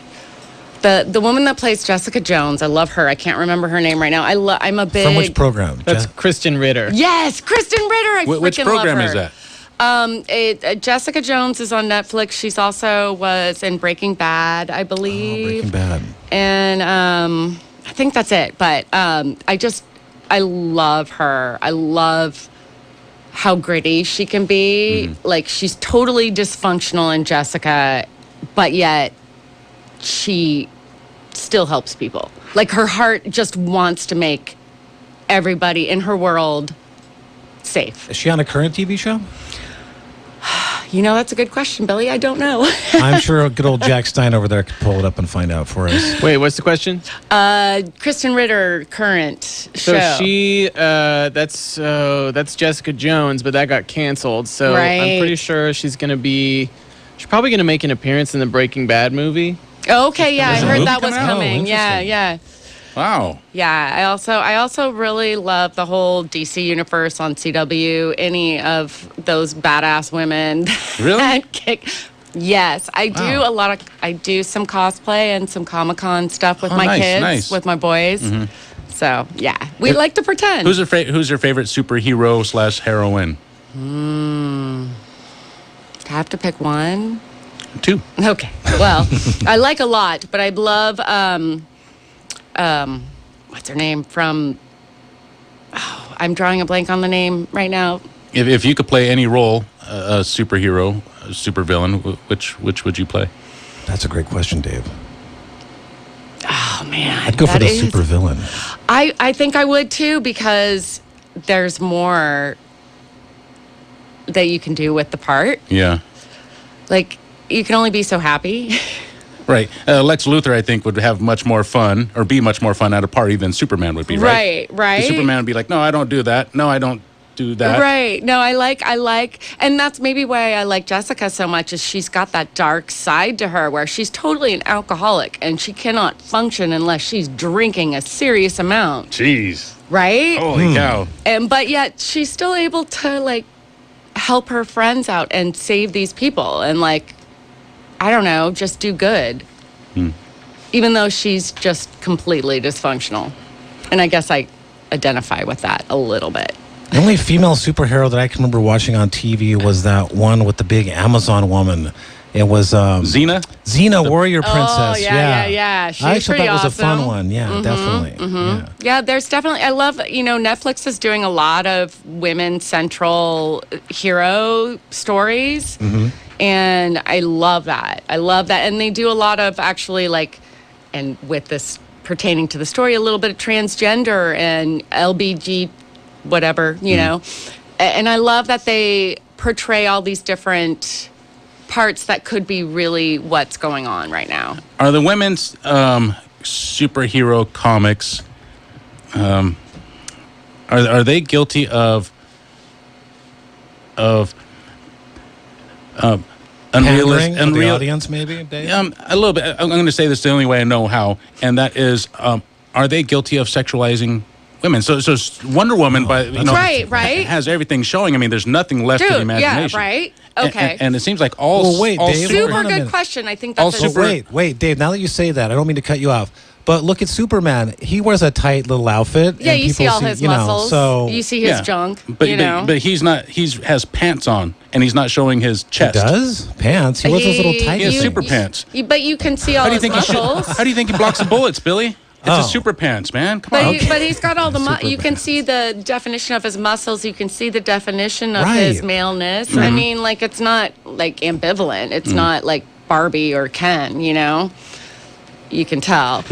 But okay, so that's a hard thing, you know? But bump. What's your take on it, I guess? Do you feel that, I mean, because it's kind of a complicated question. You brought it up. It's a great one, Dave. Right. Because when I think about it and people make that argument, I think, a lot of the male superheroes, they got their little out. I mean, ladies don't like to look too? I mean, am I wrong here? Well, and I personally enjoyed, that's part of the reason why I enjoy that whole universe, as I do. I love the Arrow. I love Flash. I love all, you know. But I also I see these women and their costumes in these shows. So I've been watching Black Lightning, which has been amazing storyline, but they do sexualize the costumes. They do really make them very feminine, and it's a double-edged sword because, you know, we've been put in this position where we get judged by our sexuality, but yet if you are trying to use all the tools you have to beat another person because you are, you know, trying to fight them, you're going to use whatever tools you have. So that might be, hey, I'm going to distract you with the way I look. Yeah, and I'm also buff and lean and good looking and whatever have you. So some hot chick would come up to Superman and say, "Hey, look at these," and then bring out the kryptonite and or some hot man if he's gay. You know, I don't know. Yeah, I don't know. It could happen. Hey, a body's a body if you like it. It's a new superhero world now, Dave. I guess, Billy. Yeah. Watch the CW. It's hilarious. The CW is a great channel. I remember years ago they had on the, speaking of Superman and Superwoman, it was Smallville, which was a great, sort of fun show. I like that. When Superman was an early young man. It was a hit, big hit. It was on for years and years. Yeah. I thought it was a great fun. Yeah, it was a good one. And they do actually, with Supergirl, they do a little connection with that. Oh, interesting. Yeah, and that's one of the reasons why I love CW is they do these, like, crossovers. Like, it's not just one individual show, but they combine them, and then they really do the universe of DC Comics well. You know, they honor the stories that have been released. All right. Now, really quickly, I have to ask, because we're going to be coming up on the break, but I want to get everybody's input, and that is favorite DC comic book. Okay. Only because it just came out, and it's a recent Dark Horse Comics, because that's what DC stands for, is the Umbrella Academy. And Netflix, of course, picked it up as a special, and they did a series on it, but it came out in the mid 2005-ish. Yeah. And it's pretty twisted and layered, and that's why I like it, because there's all these different parts that you have to pay attention and then remember and then go, oh my God, oh, you're talking that went with that? Oh my God. Now, the reason I mentioned DC Comics is because really the only comic book that I know happens to be Batman. So that's my favorite, and it really is. My favorite's always been Batman. When the original movie came out back in the 80s with Nicholson, I love it. It's my favorite superhero, favorite villain, and it's just my favorite. What about you for comics, Dave? You know, I just can't stop thinking that DC stands for Dark Horse Comics. I can't believe that. I didn't know that. No, because Dark Horse Comics also they released comic books under that name, Dark Horse Comics. Yeah, right? and I mean, maybe I'm wrong. I may be misquoting because I do like to make up my own facts sometimes. Sorry, we all do. We're in radio. You know, I thought I heard it somewhere, but yeah, that's my understanding. Well, but could be. Yeah, I mean, I have these boys that like to educate me, and I learned also. I don't know if you know the difference between Marvel and DC, but Marvel takes place in real life cities. Oh, really? And DC is a made up. Huh? No, I did not know that. That is very interesting. Yeah. Cool. Learn something new to nerd out every day, Dave. So we're hanging out with Julie Adams. She's getting ready to play the biggest part of her career. She's going to be playing Charlie Parkhurst, Dave. Now, there was a little confusion at the beginning. Well, not confusion, but you know a lot about local history. And you mentioned the other Charlies that there are. Yes, I do. And there was another one that had a missing eye, but that's not the one. That's not this one, Dave. No, I know. This is another one. It's amazing how many one-eyed people Charlies back in the day. Lost an eye? Yeah, it was dangerous back then. I think, Horses get angry easy. Be careful, you'll get an eye shot out. Grizzly bears were the ones taking their eyes out, right? Because this place used to be packed with grizzly bears. That's grizzly right. bears everywhere. That's right. Yeah. This is a dangerous time. Those were the big grizzly bears. They were like 9 or 10 feet, I hear. Weren't they, Dave? I don't know, but they're big. They're big grizzly bears. All right, Billy. So we got a few more minutes before we hit the bottom of the hour. We're going to be coming back with some. Let's get over to Jack Stein. Jack Stein, you got a favorite comic there? DC comic? Are you a Marvel guy? Not really, man. Not really. You're not into comic books at all? No, not really. I mean, what about I hate to be a superhero downer. films? Films. I mean, obviously, The Dark Knight's probably one of the best films. Okay, cool. So you're a Batman guy like myself. Yeah, I mean, the superhero movies. To be honest with you, I find to be cringy. I kind of laugh at them because they're like, you see, Black Panther was a horrible film. It's a horrible I didn't film. see that one. It's horrible. Yeah, I could totally. Yes, I did, and I totally get that. And for someone, if you look at it like, I don't know, I also studied film a little bit, and I get that like there is some cheesy parts of it, but it's supposed to follow the comic. So it's supposed to be a comic book world. It's supposed to be a little bit cheesy, you know? No, I get that. Suspend your disbelief. It's hard to, because I got my degree in film and digital media, so, you know, so you're like trying to tear it apart. So you're sitting in the audience just like with your heads exploding and jumping up and down and going, why is this like... It's more so like some of the actors are asked to deliver lines which they can't deliver earnestly. I totally know what you're talking about. Like, I totally know what you're talking about, and that seriously bugs me too. So like when they're supposed to say like Wakanda forever is the line that they say a lot in that movie. Yeah. I don't really get the impression that they care about Wakanda. Right. However, conversely, in the Captain America movies, when Chris Evans plays Steve Rogers, I get a real sense of longing for 1942 from him. Dude, he's awesome. He's great in it, but for some reason, Black Panther just didn't do it for me. I agree with you. It was not necessarily the tightest movie. When you say there was a little cheesiness to Black Panther, I mean, he didn't like use a litter box or a scratching post or anything like that, right? I've never seen it. That would be a great humorous parody on Black Panther. No, it just like he was saying, you know, it's just the cheesiness of the lines of when they come. It's like you don't really feel that it was appropriate. It was, you have to suspend disbelief. Yeah, I hate movies. That. I hate movies that do that to me, where you cringe and you go, no, that's wrong. I know it. It's wrong. I couldn't suspend disbelief when I saw that Happy Death Day 2 movie, Dave. It was just not good. I didn't see that one. Yeah, I don't think you would go see that one. Pass on that. It seems like you have taste and respect for movies. I don't think you'd go see that. My 13-year-old makes me go to horror movies, so you never know. Well, you might end up at that one. You never know. I'm He's sure probably Liam there would tonight love watching that. it. You're going to hear about it later. Probably, All I can say is it's weird. 479-1080-218-5726. We're getting ready to head to the newsroom. We'll be back on the other side of news commercials. Live skit. What are we in store for, Billy? Starflight episode number 2. And it's the Tale of Mountain Charlie coming up next here on Flight 1080. Now, can you explain to us what's going on here? Because sometimes I feel it's helpful to get to know what to expect. It's easier to follow along with what's going on. We're going to come back from the break, and we're going to be doing Starflight episode number 2.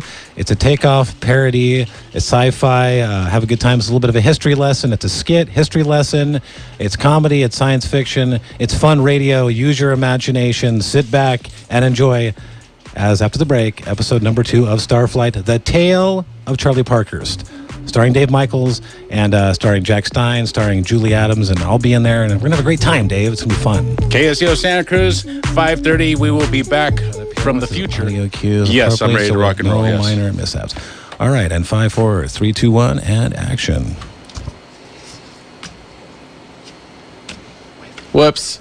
I'm not potted up. What are you guys trying to... Dave doesn't have my computer. I told you. Potted up. Okay. So we had a minor mishap. We're recircling and retaking on. There you go. We're recircling. Take 2. Take 2. Action. In the year 2119, 3 men and an intrepid crew search the galaxies. This is Starflight. Starring Captain Dave Michaels, First Science Officer Jack Stein, and Chief Medical Officer Billy Army.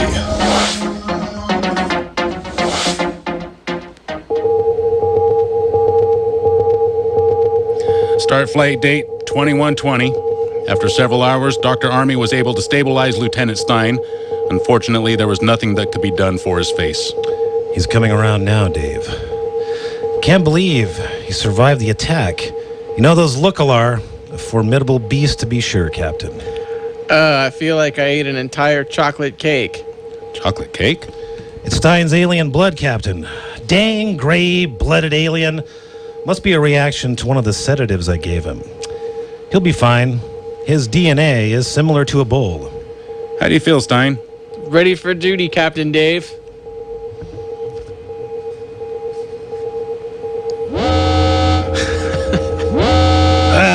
What is that infernal sound? That's the transport alarm. Correct, Captain. My sensors are picking up an anomaly within the transport. Hold on a second. Now I'm picking up what appears to be a black hole. A vortex, Captain Dave Michaels. Vortex? Ah, jeez. Stein, what are your sensors reading? Sensors? Captain, we're about to become Cheese Whiz. Stein? Army, are you here? Here, Captain Dave Michaels. Here also, Captain. Wherever the hell here is. I think it is. This is Earth. This is the Old West. Well, isn't that great? It's all fine and good, but how are we going to get back to the ship, Captain? The ship is gone, Dr. Billy Army. 1080 is no longer picking up my signal. It appears we are stuck wherever this is. Morning, Six Horse. Morning.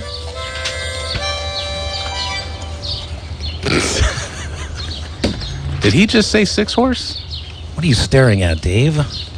Did he just say six horse? Yeah, he did. To that man wearing the eye patch over there. One-Eyed Charlie? One-Eyed Charlie, Captain Dave Michaels. I don't believe it. It is. This is Watsonville. The year 1860. That man with the eye patch is the famous stagecoach driver, Charlie Parkhurst. Thanks for the history lesson, Captain, but how are we going to get off this rock and back to the ship? Previously to the vortex and the anomaly, I have a coordinate in my scanner. If I have a way of boosting the signal, I may be able to reconnect with 1080 and have us retransported back to our correct time and space. Sounds great. How do we do that? I require one AA battery. This is 1860. There are no batteries. Take it easy, Army. Look at us as being stuck here as an opportunity. A mini vacation, if you will. Smell that air. Clean, pure. It smells like manure. The Dr. Billy Army is correct, Captain Dave Michaels. See you at the saloon tonight, Charlie. The saloon? Army, Stein, gather what you require to get us back in contact with the ship. In the meantime, let's take a look around this quaint little town. Meet me back at the saloon this evening. Gentlemen, where could one acquire a horse this time of day? Mini vacation, he says. Come on, Stein. Let's find what we need and get out of here. Yes, Dr. Billy Army. I had read about Charlie as a boy. The legend of One-Eyed Charlie, Six Horse Charlie, one of the best stagecoach drivers of all time. I had asked around the town and tracked Charlie down just outside the town, target practicing. I knew, if nothing else, this was a once-in-a-lifetime opportunity that I could not pass up. Charlie Darky Parkhurst. Who's asking? My name is Captain Dave Michaels. Dave Michaels, huh? What are you a captain of? I don't talk to strangers. I'm not exactly a stranger, or I should say, you're no stranger to me. In history, I mean, you're well known.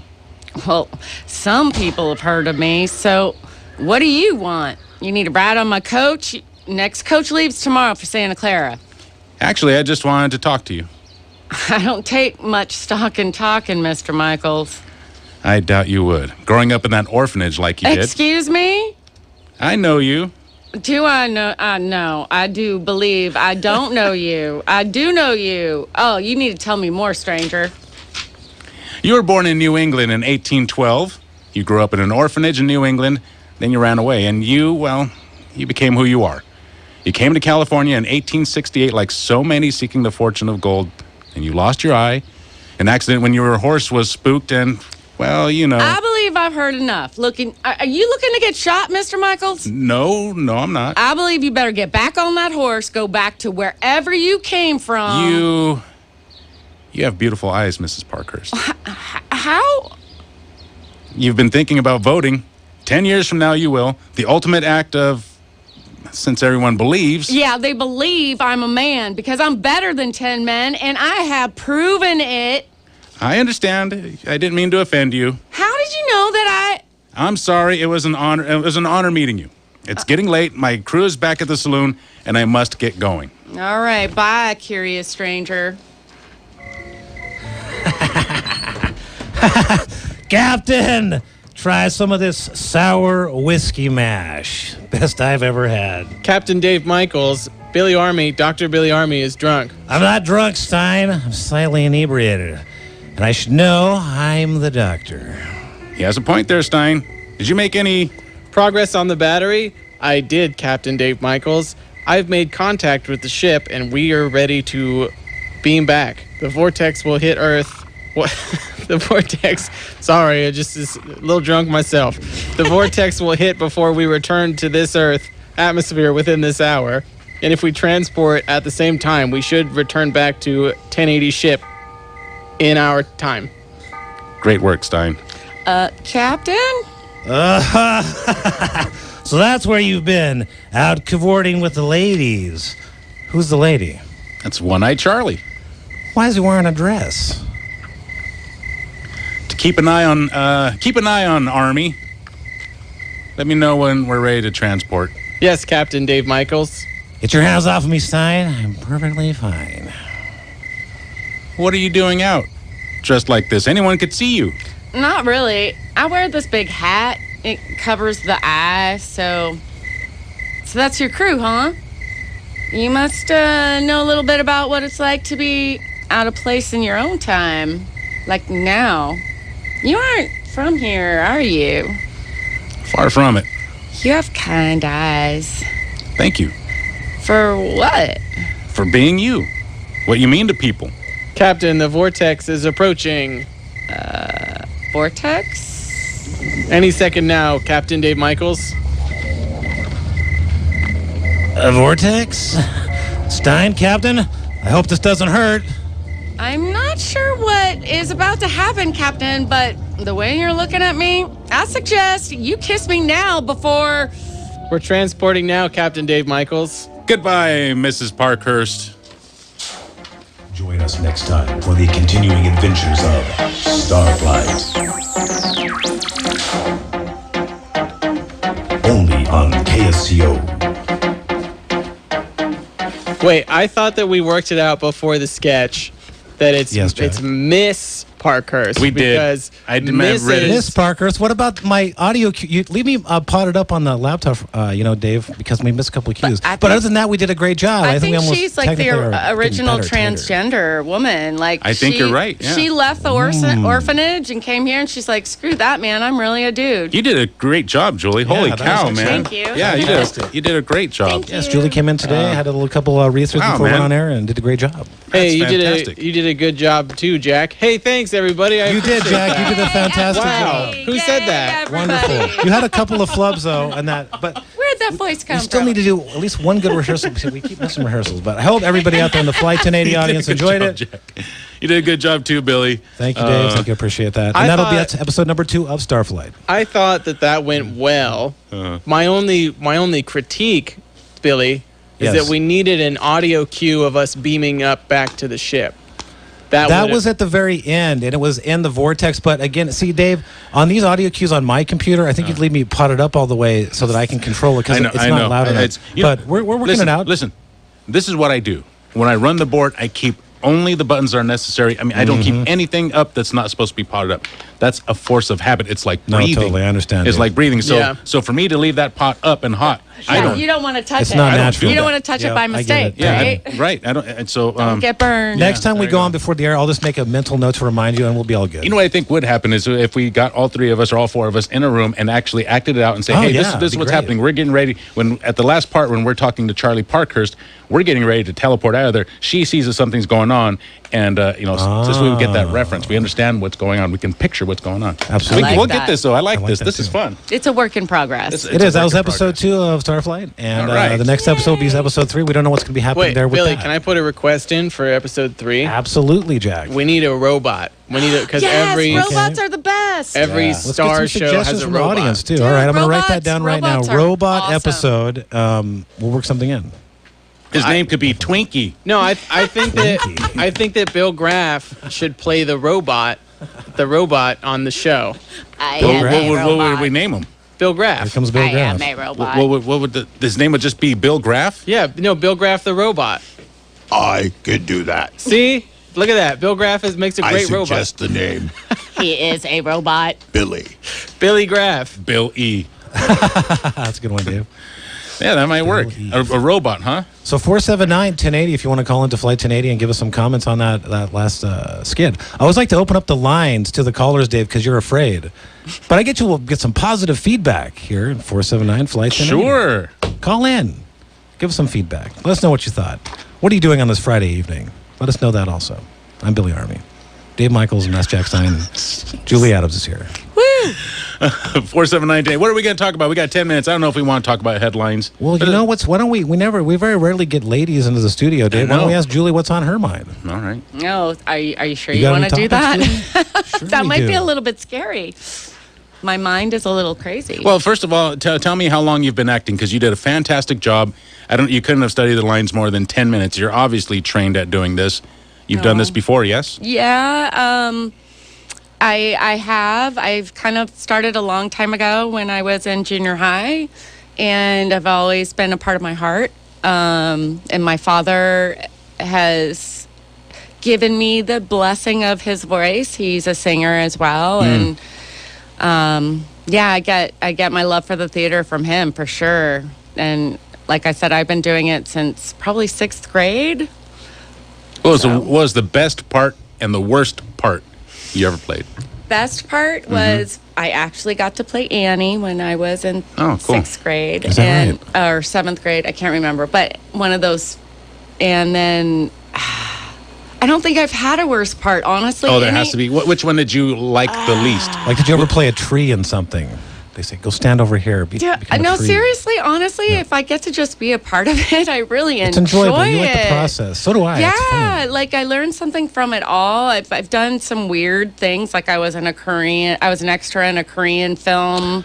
Cool. A long time ago, and I think I was in a McDonald's commercial in the 90s, I think. What was the commercial? Okay, Let me nice. find it. What was the commercial? Oh, no, I don't know if you can, actually. I never saw it, so I don't know so if what happened in this? What happened in the commercial? Ronald was going to a rave, and he was dancing, and there That's was some 90s, all right. serious music being spun. What year was this? Had to be 90s. 94 or 5? Okay, I think I found it. Seriously? Ooh, Yeah. Nice, Jack. Are you serious? Oh, my God, I don't think I've even seen that. Oh, I want to see it now.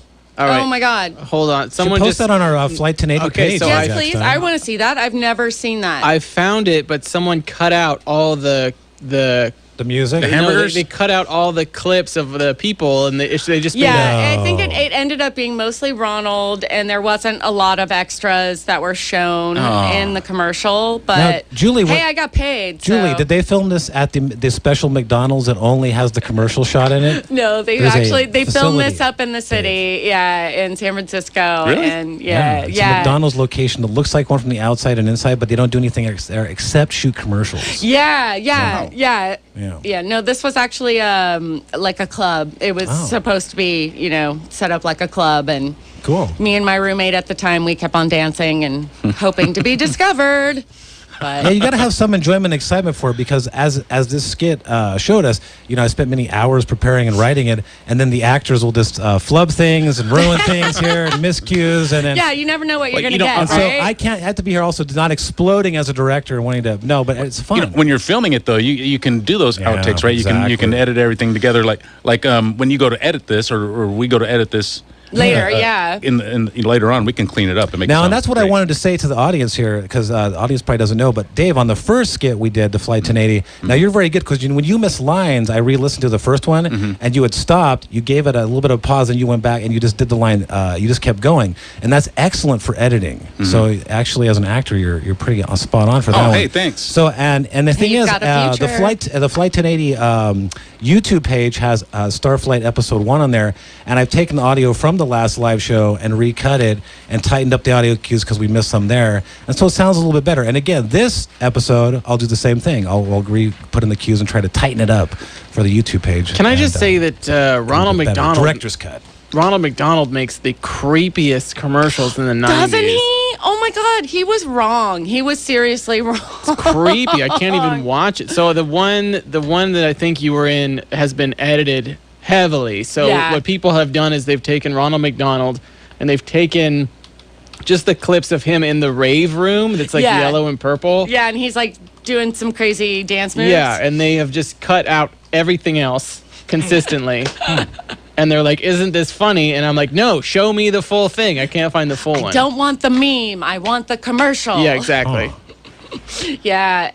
Editing is fun. That's another part of this whole world that I absolutely love because you can You create. like to edit?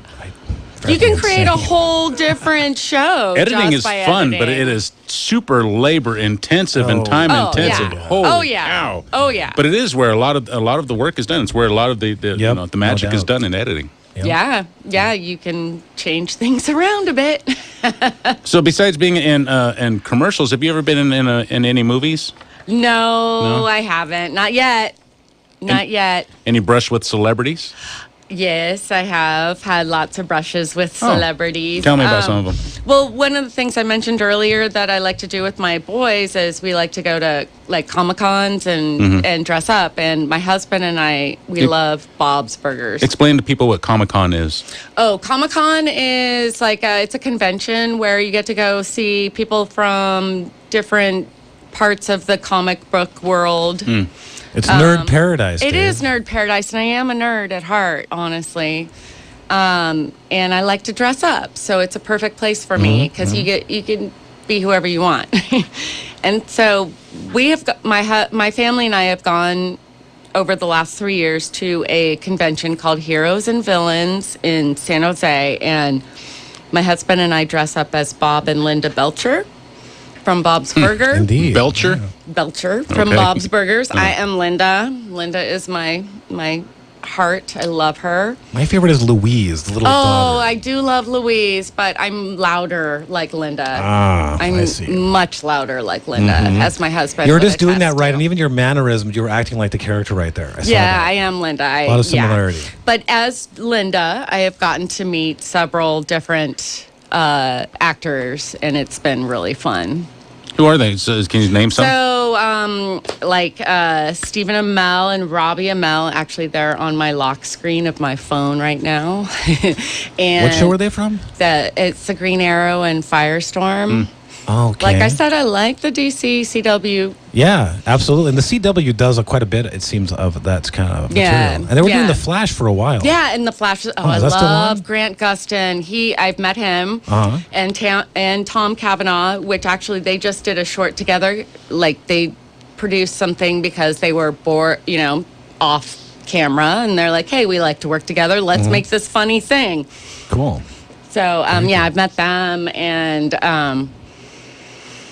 I'm kind of drawing a blank, but I've met some people from The Walking Dead. And Now, I've never been to the Comic-Con, but it sounds so exciting. Dave, you ever been to a Comic-Con like that, anything like that? A convention for... No, I never have. No. I've seen photographs so and I've heard fun. about it for years. I don't want people to make fun of me and say, "Hey, you what are you doing?" see, I Nerd. don't care. I make fun of me. I'll let my freak flag. I want to go fly. dressed up as Cobra Commander from the old G.I. Joe. That would You be know, Cobra awesome. Commander. Oh my God. Seriously, That's what I I wanna do am with the helmet and constantly everything. watching things now, going, "Oh, that would be an awesome." And I've even got cosplay." my Cobra Commander voice down.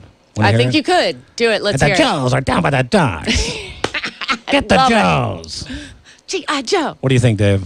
I think New, it needs a little character? work, Billy, but I think there's some promise there, man. But I can hide with a helmet on, see, at the Comic-Con. Yeah, who's I the- can help Cobra you. Commander. Who's the lamest superhero? Ooh. Mr. Stretch. What about that I one? think- Is he a superhero? That No, stretchy there guy? is Aquaman has to be. I actually So you're talking about the Flash, and there is. He's cool. He's probably one of the Yeah. coolest superheroes. But there is not Elastic Man, but he's the Stretch guy, and I Stretch met guy. him in the elevator at the last Wait, Comic-Con. There's a recent Stretch guy? Yeah, actor? Ralph Dibny, and he is the character's name is Ralph Dibny, and I met the actor in the elevator the last time I rode in the elevator. Talking with about him. Miles. What's his name? No, it's not. It's he plays Ralph Dibny on Flash.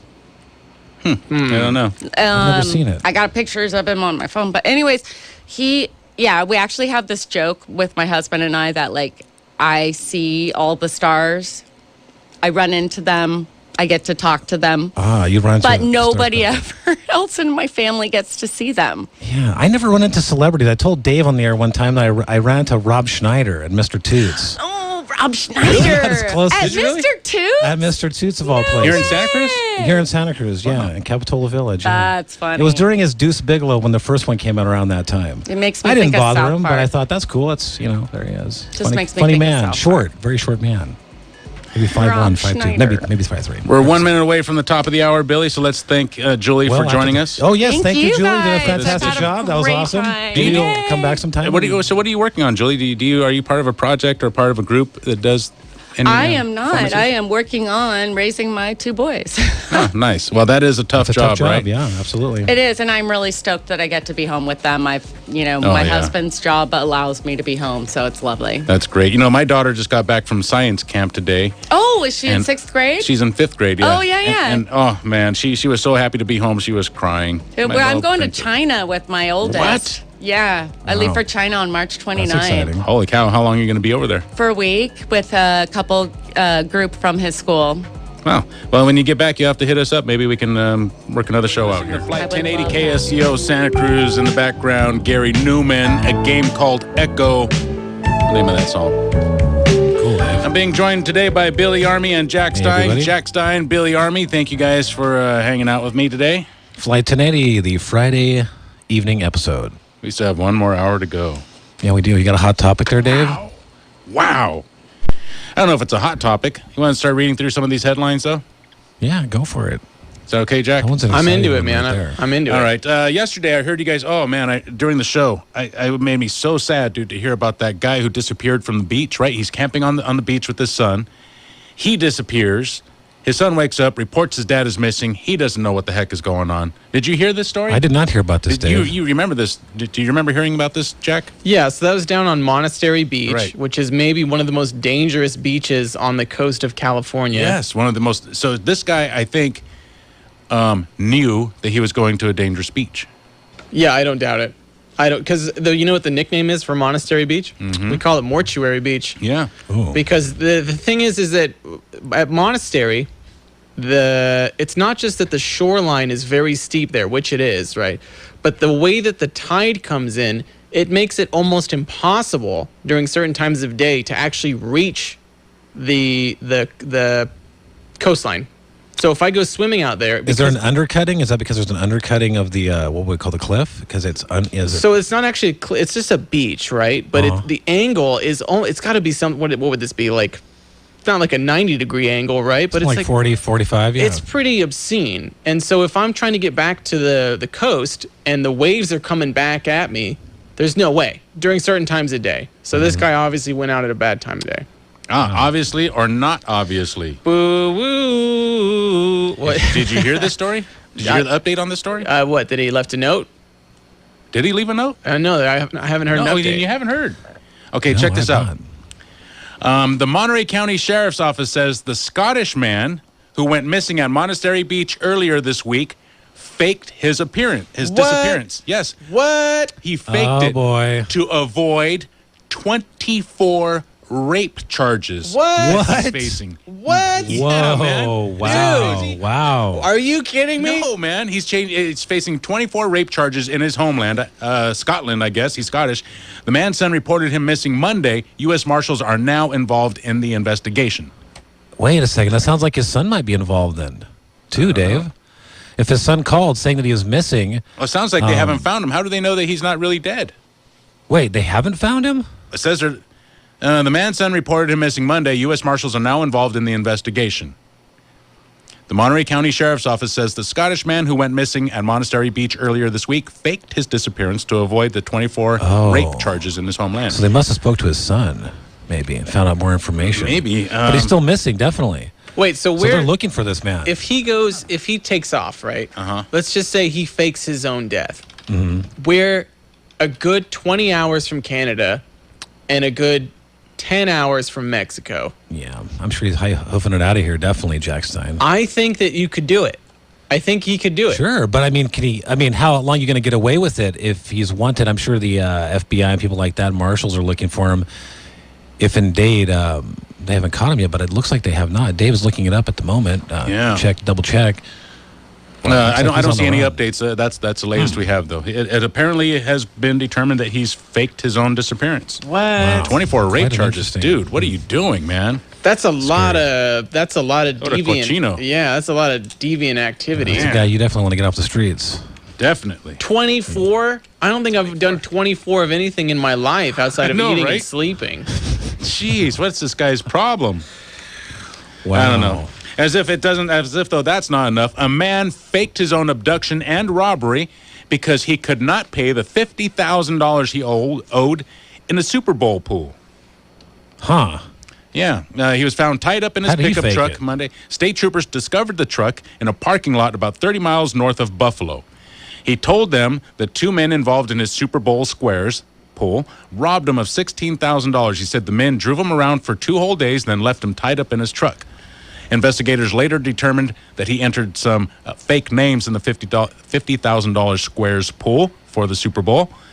His hope was fake names. Does it say the fake names, Dave? No, it doesn't. Guy sounds kind of like a Luke fool. Skywalker, Han Solo. Exactly. His hope was to take home most of the winnings, but instead he dug himself into a big hole, owing $16,000. So he made up a story that he was robbed. There you go, another testadura out there. Wait, so I'm presuming that he bet on the Rams, which was a bad bet. That was a bad bet, boy. I mean, even though the game was close, I mean, it wasn't never really close on the scoreboard. It was close up until the end, but in reality, that game was never even close. I was listening, though, to the numbers on a podcast, a gambling podcast. Not that I gamble, but it's just an interesting podcast to listen to. The Patriots, heavy favorite. So Were they? Yeah, so this guy had to bet himself into the negative. I don't know what the points. I don't want to sound like an idiot. I don't even know how gambling works, dude. So it's like if this is my loose information from the podcast. If it's 200 to 1, I have to bet $200 to make $1. Wow. Off of really? That. Yes. That sounds not correct. But I don't. Well, if you're a big roller. That seems crazy. Well, like if someone's a gambler, if you could call in, I would appreciate it. But the idea is that how do you make any money unless you bet enormous sums of money? Then well, that's if you're betting on the favorite, right? Oh, so if you're watching an elephant get into a fight with the snake, you put your money on the elephant, you're gonna win. Oh, I see. Right? So okay. you put $200 down. Here's an extra $1 for you. So like the long shot odds would pay off maybe reverse of that. Yes. Oh, I get right, it, Jack? Dave. Yeah. I think that makes so sense. if you put your money on the ant versus the elephant, you win. There's separate odds for the winners and you know what I mean. So like for me, winning would be 200 to 1, but the other team would be like negative 150 to whatever. That makes sense. So that's like spread out, I guess.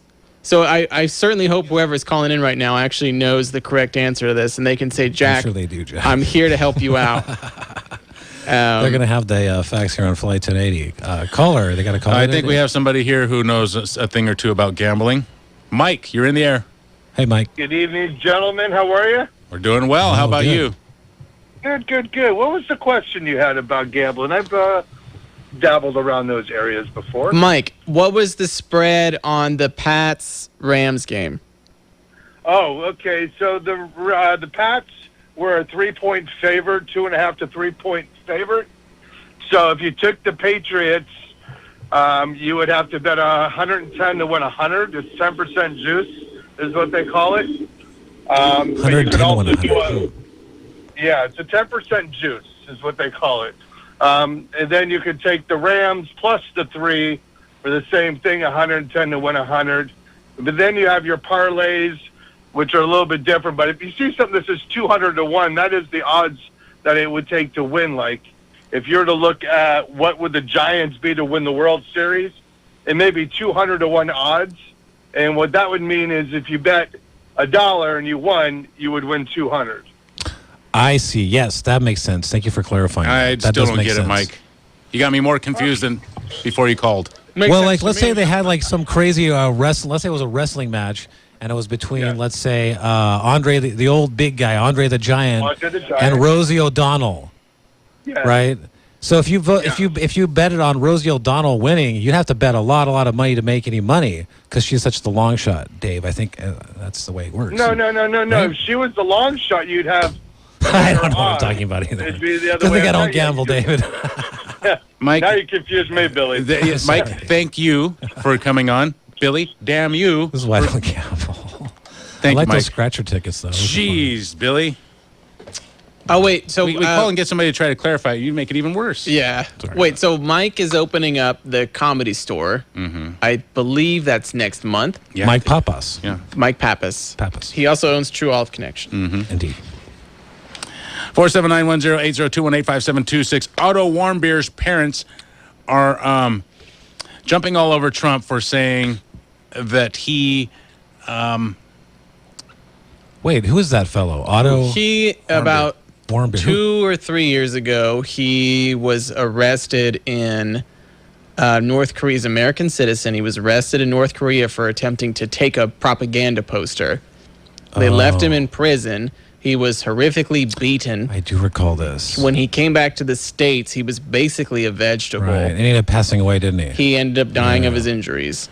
Trump said, I believe something very bad happened to him. I don't think leadership knew about it. And the parents, Otto Warmbier's parents, are all upset with them, saying, you know damn well the leadership knew what was happening to my son. Oh, for sure. First, there's no way he didn't know. You think so? Oh, yeah. So the way that we would get into North Korea is we get on a list, right? They know exactly where you are at all times. They know exactly what you're doing. That's how this guy got dinged, right? They only let a certain amount of people in at a time. It's the idea that the dear leader didn't know that a foreign citizen had disgraced one of the posters is absurd. It's ridiculous. Okay. Is it? Okay. I think it is possible, though. I think it is plausible. Too. I think it's probable that they never ran by Kim. Hey, we're going to go beat this guy up today. Yeah, it could be, Dave. For a year, you don't think for a year? I don't know how long it was happening. So, but for a year there was the campaign to bring him back. He would have seen something. Here's what I think, though, Billy. I think that obviously yes, it's Kim Jong-un's government. It's the government's fault that he's dead. Okay, no doubt about that. Sure, but like you were saying, or hinting at, I mean, there might be factions below his power level that say, hey, we're going to do this. That's why I'm not saying Kim Jong-un. Maybe they found out. Maybe he even found out and their heads are rolling for that act. Yeah, it's hard to know in a dictatorship like that when they control everything so heavily. Right, because and what's Kim going to say to Trump, that he did know? I mean, if that was to ruin negotiations, boy, Kim Jong-un would be... There would be heads rolling, like you said. If you killed this guy and it ruined some deal that we had with the United States, there'd be heads rolling.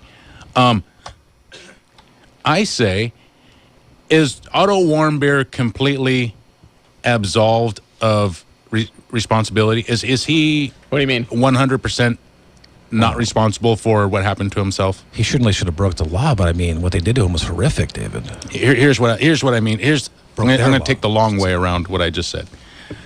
I think that if you go to another country, you should know their customs and you should behave accordingly. Okay. So if you're going to go to Russia or China or North Korea or Venezuela, you don't go around ripping down posters. You should know where you're going.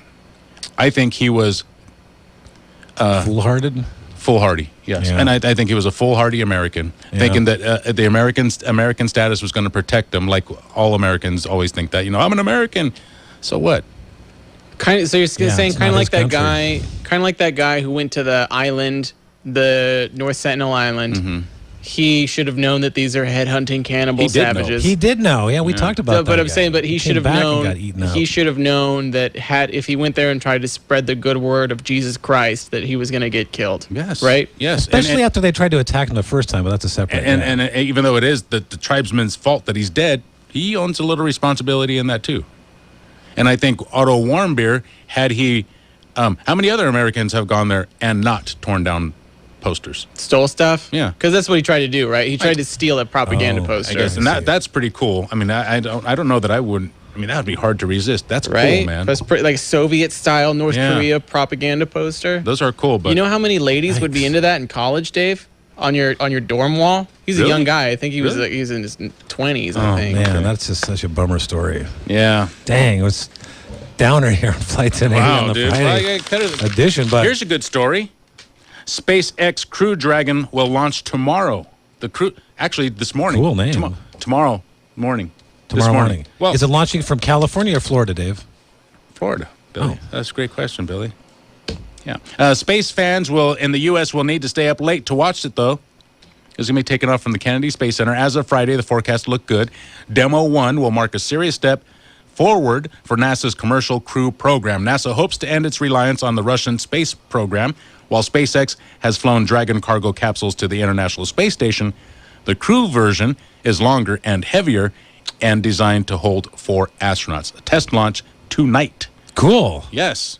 That's exciting. I hope it's clear tonight so we can see that. Well, you won't be able to see it, Billy. Oh, Didn't wait. you just hear me? It's in Florida. Oh, I have big eyes Unless you and have really good binoculars. KSEO Santa Cruz, let's see what Jim has to say. Calling from Santa Cruz. You're in the air. Hey, Jim, how's it going?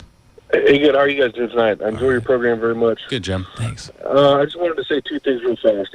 One, I know it sounds really cruel, but I kind of have not a lot of sympathy for these dopey college kids that go to these like crazy countries like North Korea, or you heard like a while back about some kids who went hiking in Afghanistan and they were from like Marin County, and then they go missing. It's like, what do you think is going to happen, you know?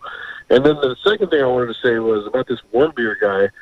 I mean, we think we know the story, and that's the story that's reported, but I wouldn't be surprised if that's just a giant propaganda piece, and his name is really like, the kid's real name is like, you know, Chad Smith or something, and he lives in Nantucket, and they paid his parents to, you know, have it run the story and call him warm beer. Little This warm conspiracy theorist. beer- You're proposing it could be a false flag incident. Yeah, but well, think of the name Warm Beer. There's probably like a room of guys, you know, planning, like writing all these funny stories, and they're like, I know, let's call him Warm Beer. That sounds awesome. Like, get it, Warm Beer. You know, like, I don't know. I just am saying, you got to take all these stories with a grain of salt. They could all be made up, you know, just like that. Hey Jim, have you ever heard of like, Occam's razor? Have you ever heard of Occam's razor? Yeah, I know that. I know about that. Yeah. What is your interpretation of Occam's razor? Well, I mean, that's like, you know, that's all about the most common explanation is normally the right one. The right? So, simplest explanation the is simplest usually the right explanation, one. Yeah, the right one, yeah. So, but I'm just saying, when you hear names like Warm Beer, it makes me think of a bunch of people in a room concocting a story, having a beer, and just laughing and going, let's name him, well, I know, let's name this dude Warm Beer. I know there's so much propaganda in the media on both sides, left and right, you know, with whatever agenda they have that they're trying to portray in stories. That I'm just saying we have to take all these stories with a grain of salt. It might not even be real, like, you know. All right, Jim. Thank you for the call. 479-1080-218-5726. Great Maceo Parker.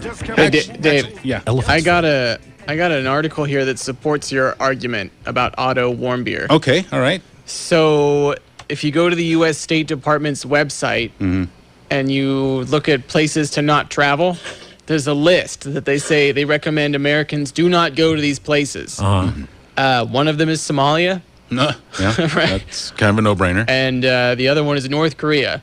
Wow. Yeah. It says do not go here.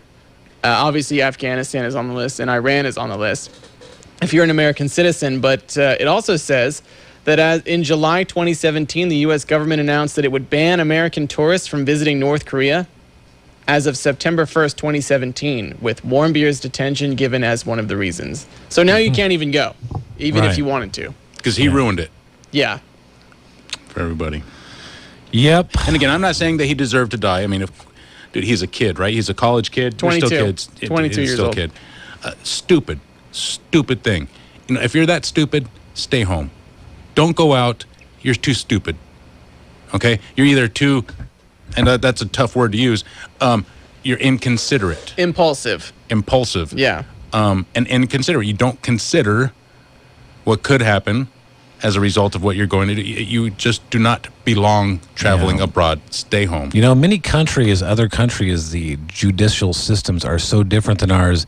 You get locked up abroad as an American in some countries for anything, and it becomes a nightmare. I mean, jaywalking or anything, it's frightening. You know what? And I say that, dude, you know, when I went on that longevity tour, I couldn't take anything with me on the boat. Why? Oh. Because they have dogs and stuff, right? Check sniff it out. Oh no! So they don't have you. They don't check your bags when you get back on the boat from wherever you stop by, whether that's Mexico, Jamaica, the Cayman Islands. Yeah. They don't check your bags when you get back on the boat. Huh? Yeah. So old Dave went. I'm looking for action. Did you get some Tide action. Stick? You found some Tide Stick or? Dave? Oh, I've got all kinds of stuff, dude. Oh, it was All party kinds time. of stuff. I Weekend got at some of Bernie's, huh? That. Huh? Some of that in Jamaica. Oh, in Mexico. Oh no way! Really? Yeah. Oh yeah, dude. What's that like in Mexico? Oh, it was great. He goes, hey, if you buy this, because I went to a jewelry shop. He goes, hey, if you buy this, I'll give you this little. Yeah. I was like, wow, dude, are Sold. you serious? Yeah. Sold. Can I get another one of those? Interesting. Wow. Yeah, it was great, dude. That was cool. And so I obviously broke the laws. Oh yeah. Going to those countries, and I would have had to, pay the price had I got caught. But I also would have swallowed the evidence before they ever found me. I never want to leave. I never want to leave America. I'll tell you why. This is God's country. Right. This is the best place on earth. The idea that I would go to any other country is so terrifying to me. Terrifying. Where would you go if you could go, Jack? If you knew they were not going to be jerks, and you didn't have to worry about the plane crashing? Because to me, that's the biggest. Right. Those two are the biggest concerns. I might go to like. Your bucket list. Let's say I might go to the Bahamas because they love America. Wait, but that's a safe place. We should qualify it so that it may be an unsafe place or just anywhere. Any place you can go that's safe. There's a lot of places. If you went there, it would be safe. You wouldn't have to worry about jerks.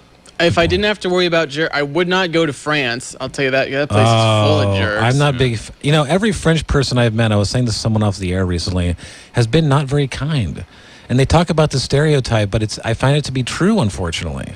They're like frog people. I only know one French guy, and he's pretty better cool. than everybody else. To be honest with you, man, I think Jacques Delacroix from the French okay, people that guy is cool. From the French people that I've interacted with, and which has been many, they all tell me that the French rude thing is actually just in French culture. Like, for example, in the States, if you walk into a store and no one comes up to you and says, "May I help you?" You're like, "This place is awful. The customer service here is terrible." In France, it's the reverse.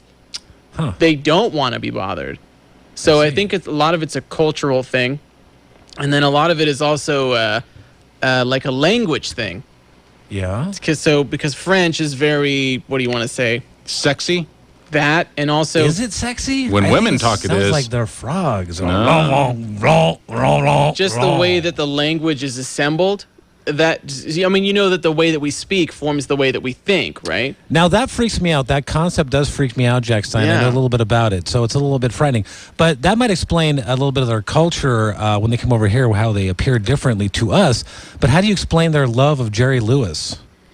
No one can explain that. Jerry Lewis is hilarious, by the way. I actually like Jerry Lewis, some of his stuff. Really? Some of his stuff I do. Some of his stuff, Dave. He was around for a long time, remember. He had a really great bit. Ones. He had a drummer come into his show, and then the drummer has a drum kit. I think it was like Phil Seaman or someone like that.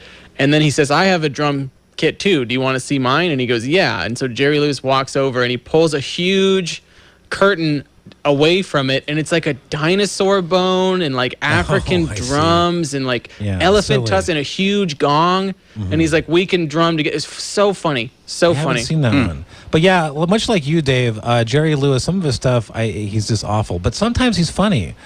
And like the Nutty Professor. I'm a fan. That was an interesting movie. The original, though, Dave. Wait, Dave, what are you you're thinking about something? What are you terrible, dude? The Nutty Professor. The original Jerry Lewis? Yes. No. Is it a bad movie? Yes. No. I can't. I just can't stand the guy. I think I put him on the list with Adam Sandler. I put him on the list of these guys should just be dragged out to an island and left no, there. you hate all of Adam Sandler's stuff?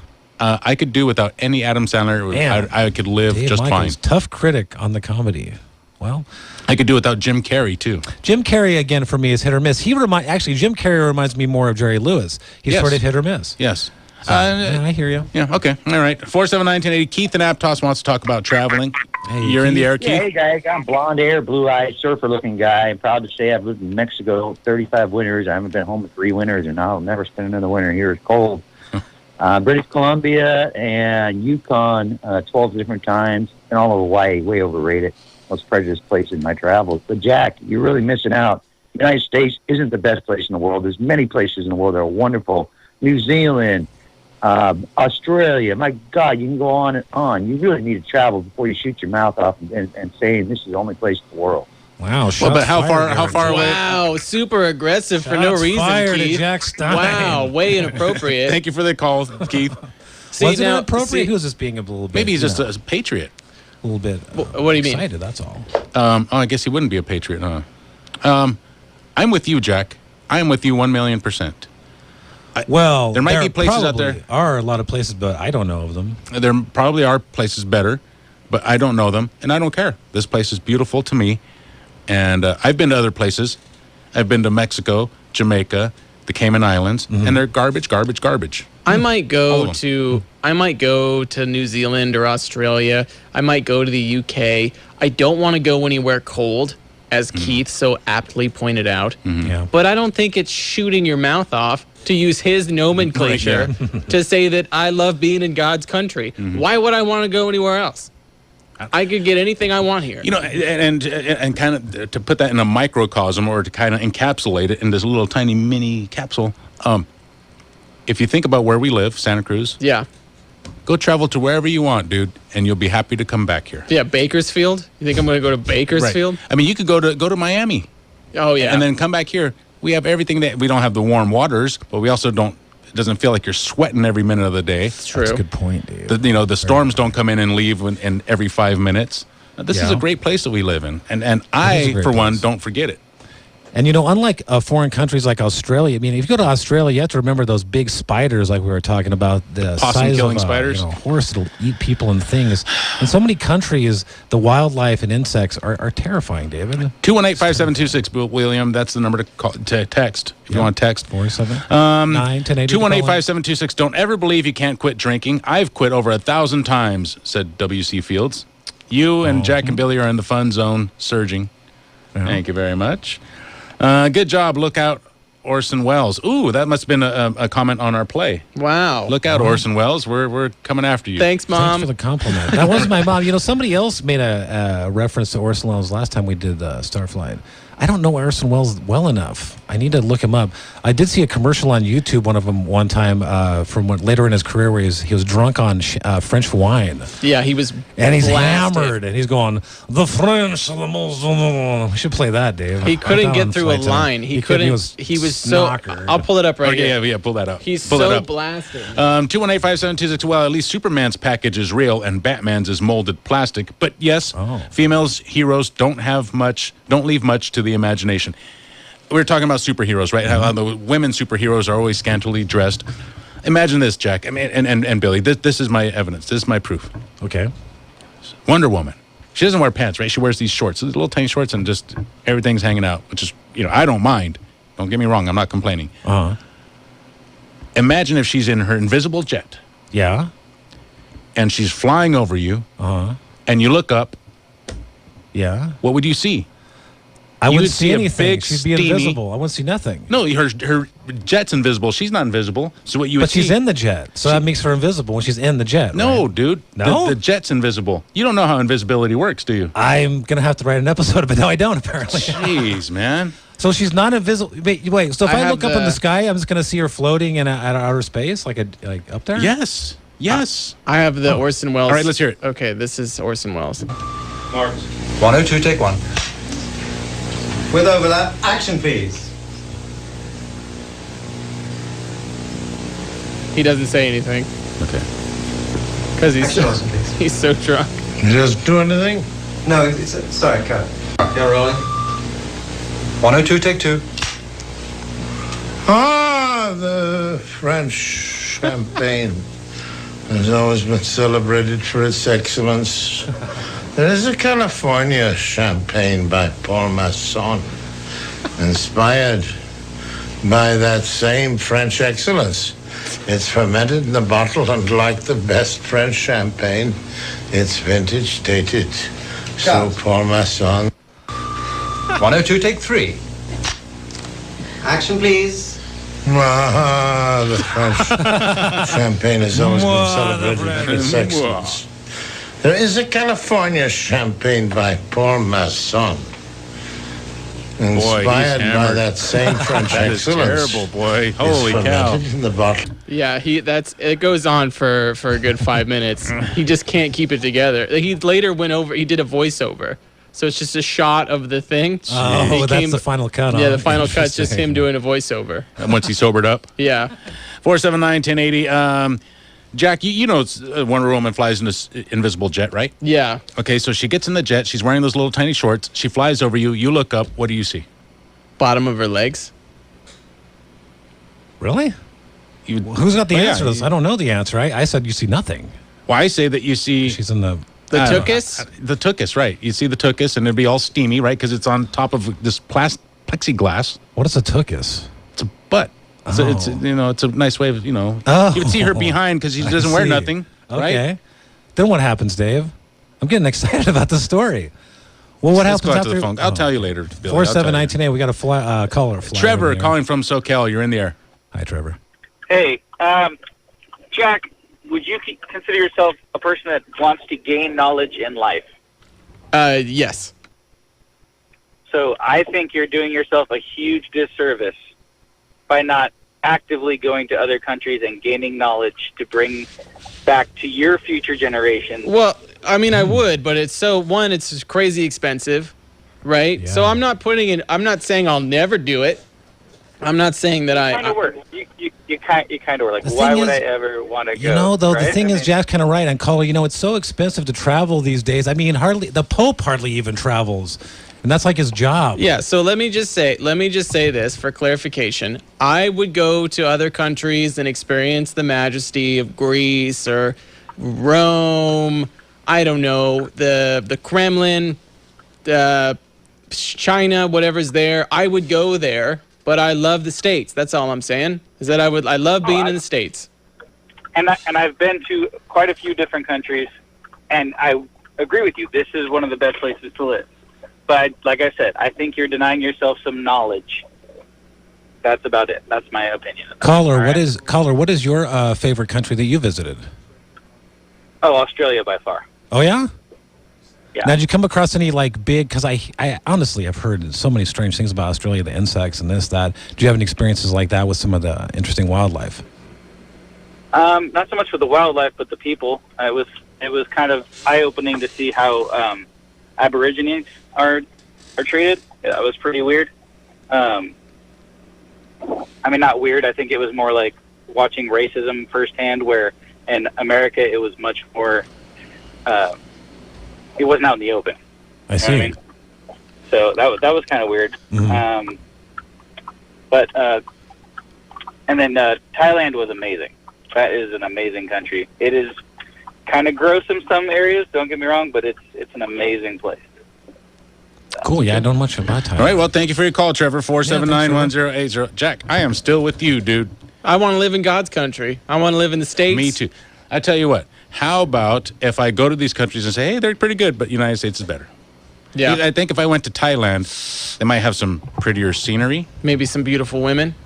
We have beautiful women here. Well, good tea. Also some beautiful We have lady some boys great too, tea. probably. We have some Thailand. beautiful I've heard some tainted forests. things about Thailand, Dave. Hey, before I forget, I'm going to be on the Saturday special tomorrow with MZ. Oh, yeah? Cool. So if people want to learn about me, MZ and I are going to do a quid pro quo interview. We're So going to. Jack Stein's going to be getting the grilling. I'm going to be getting the grilling with the Nice. boss man, with Cool.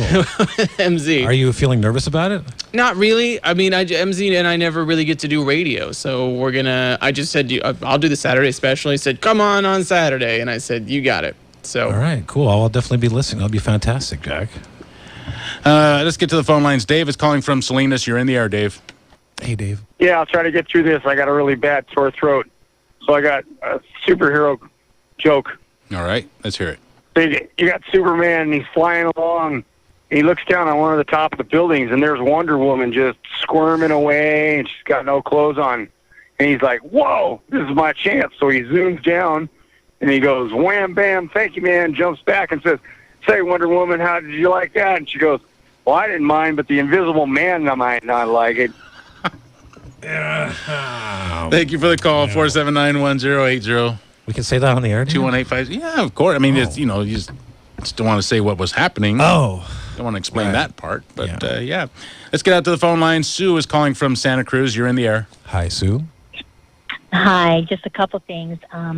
Obviously, travel, I think, is very good for everyone. It builds tolerance and expands your mind. There's a lot of beautiful places to go, and I've been very fortunate to go to many, so Sue, really what agree is your with favorite country?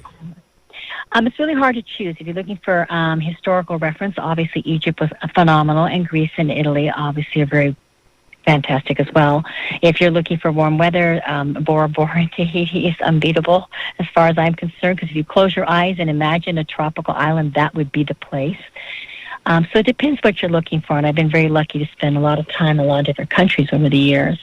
And I've spent a lot in France. My husband was quite a Francophile, and I have to say the Dordogne and Provence are absolutely fabulous. And the French people are very misunderstood, I think. We have some very dear friends from all the years of our going to France, but Parisians. But if you go to New York City, it's very much like going to Paris. And for many people, their first venture to France is Paris. And people are busy and they're a little bit brisk. Even in New York, you find the same. But I've had people cross the street when I'm looking at architecture, wondering if I'm lost and wanted some assistance. And one of the things our French friends have told us is that they don't have acquaintances like the Americans do. They think we're a little bit, too friendly in some ways. If you are their friend, you are classified as family. Oh, wow. And the thing about them not saying you're welcome or something, it's not that they're rude. In their culture, according to my French friends, if someone says thank you, it's rude to say, well, you're welcome. It's almost taking away from the thank you. Yeah. And then when you say, then you say you're welcome, say, oh, well, your thank you. Well, when does it stop? When someone says your thank you, that is pretty much the end. You might say something like d'accord, which would be like, okay, like thank you, okay. But to welcome someone for thanking you is almost rude to them. So it's just an interesting perspective. And like I said, we have some very dear French friends that we actually met in the Caribbean of all places, and we've been friends with them for over 29 years. Wow. I spent a lot of time in France. So I just feel a little bit travels, it's a very good thing for everyone to do. It's a lot to see, and it's good always to come home to your own bed. There's no question about that. Yes. And, but yeah, so just wanted to pass that little tidbit along. All right, that was a great call, Sue. Thank you for the call, Appreciate Sue. 479-1080-218-5726. So maybe we're just misunderstanding the French. That's what it sounds like, Dave. My favorite professor in college was French. Oh, yeah? Brilliant guy. Wildly intelligent man. What did he teach, Jack? Oh, he was a politics professor, but he was deep into theory. So, and he wrote his whole thesis, master's, senior, PhD thesis on the French occupation of Algiers, and he was very well versed. He spoke Arabic and Farsi and all that jazz. Just a real brilliant guy, man. Just a very intelligent guy. 218-5726. That was a good skit. Nice job. 218-5726. We made this one up with our kids. Itsy Bitsy Spider-Man. Call Mom. I don't know if I want to read that. That sounds like a bad place to go. You guys work great together. Thank you for that. 218-5726. If you go to Sentinel Island, they will kill you. Otto was the reason Otto died. Yeah, there you go. And someone sent me a weird picture. Let's see what that is. Oh, the old flu shot recommendation. Something else. Let's get to our final phone call. Mike is calling from Scotts Valley. You're in the air. Hey, Mike. Hey, Charlie Sheen went to France and he did a whole bunch of cocaine. You know how much cocaine he did? Too much. No, he didn't have to kill 2.5 men. But hey, that's pretty good. That's better than any jokes Billy's come up with. Hey, take it easy, for the past Dave. Just 3 hours, Billy. Jesus, dude, you're a comedian. I've been distracted. And You haven't been distracted. And we had that Starflight thing. I just don't know. I had a lot of coffee earlier. All right. Dave, it's been a great flight. And everybody out there in KSCO land, Flight 1080, the audience, have a great Friday. Remember, go to our YouTube page, the Flight 1080 YouTube page, and check out all kinds of clips and the first Starflight episode. The second one will be uploaded soon.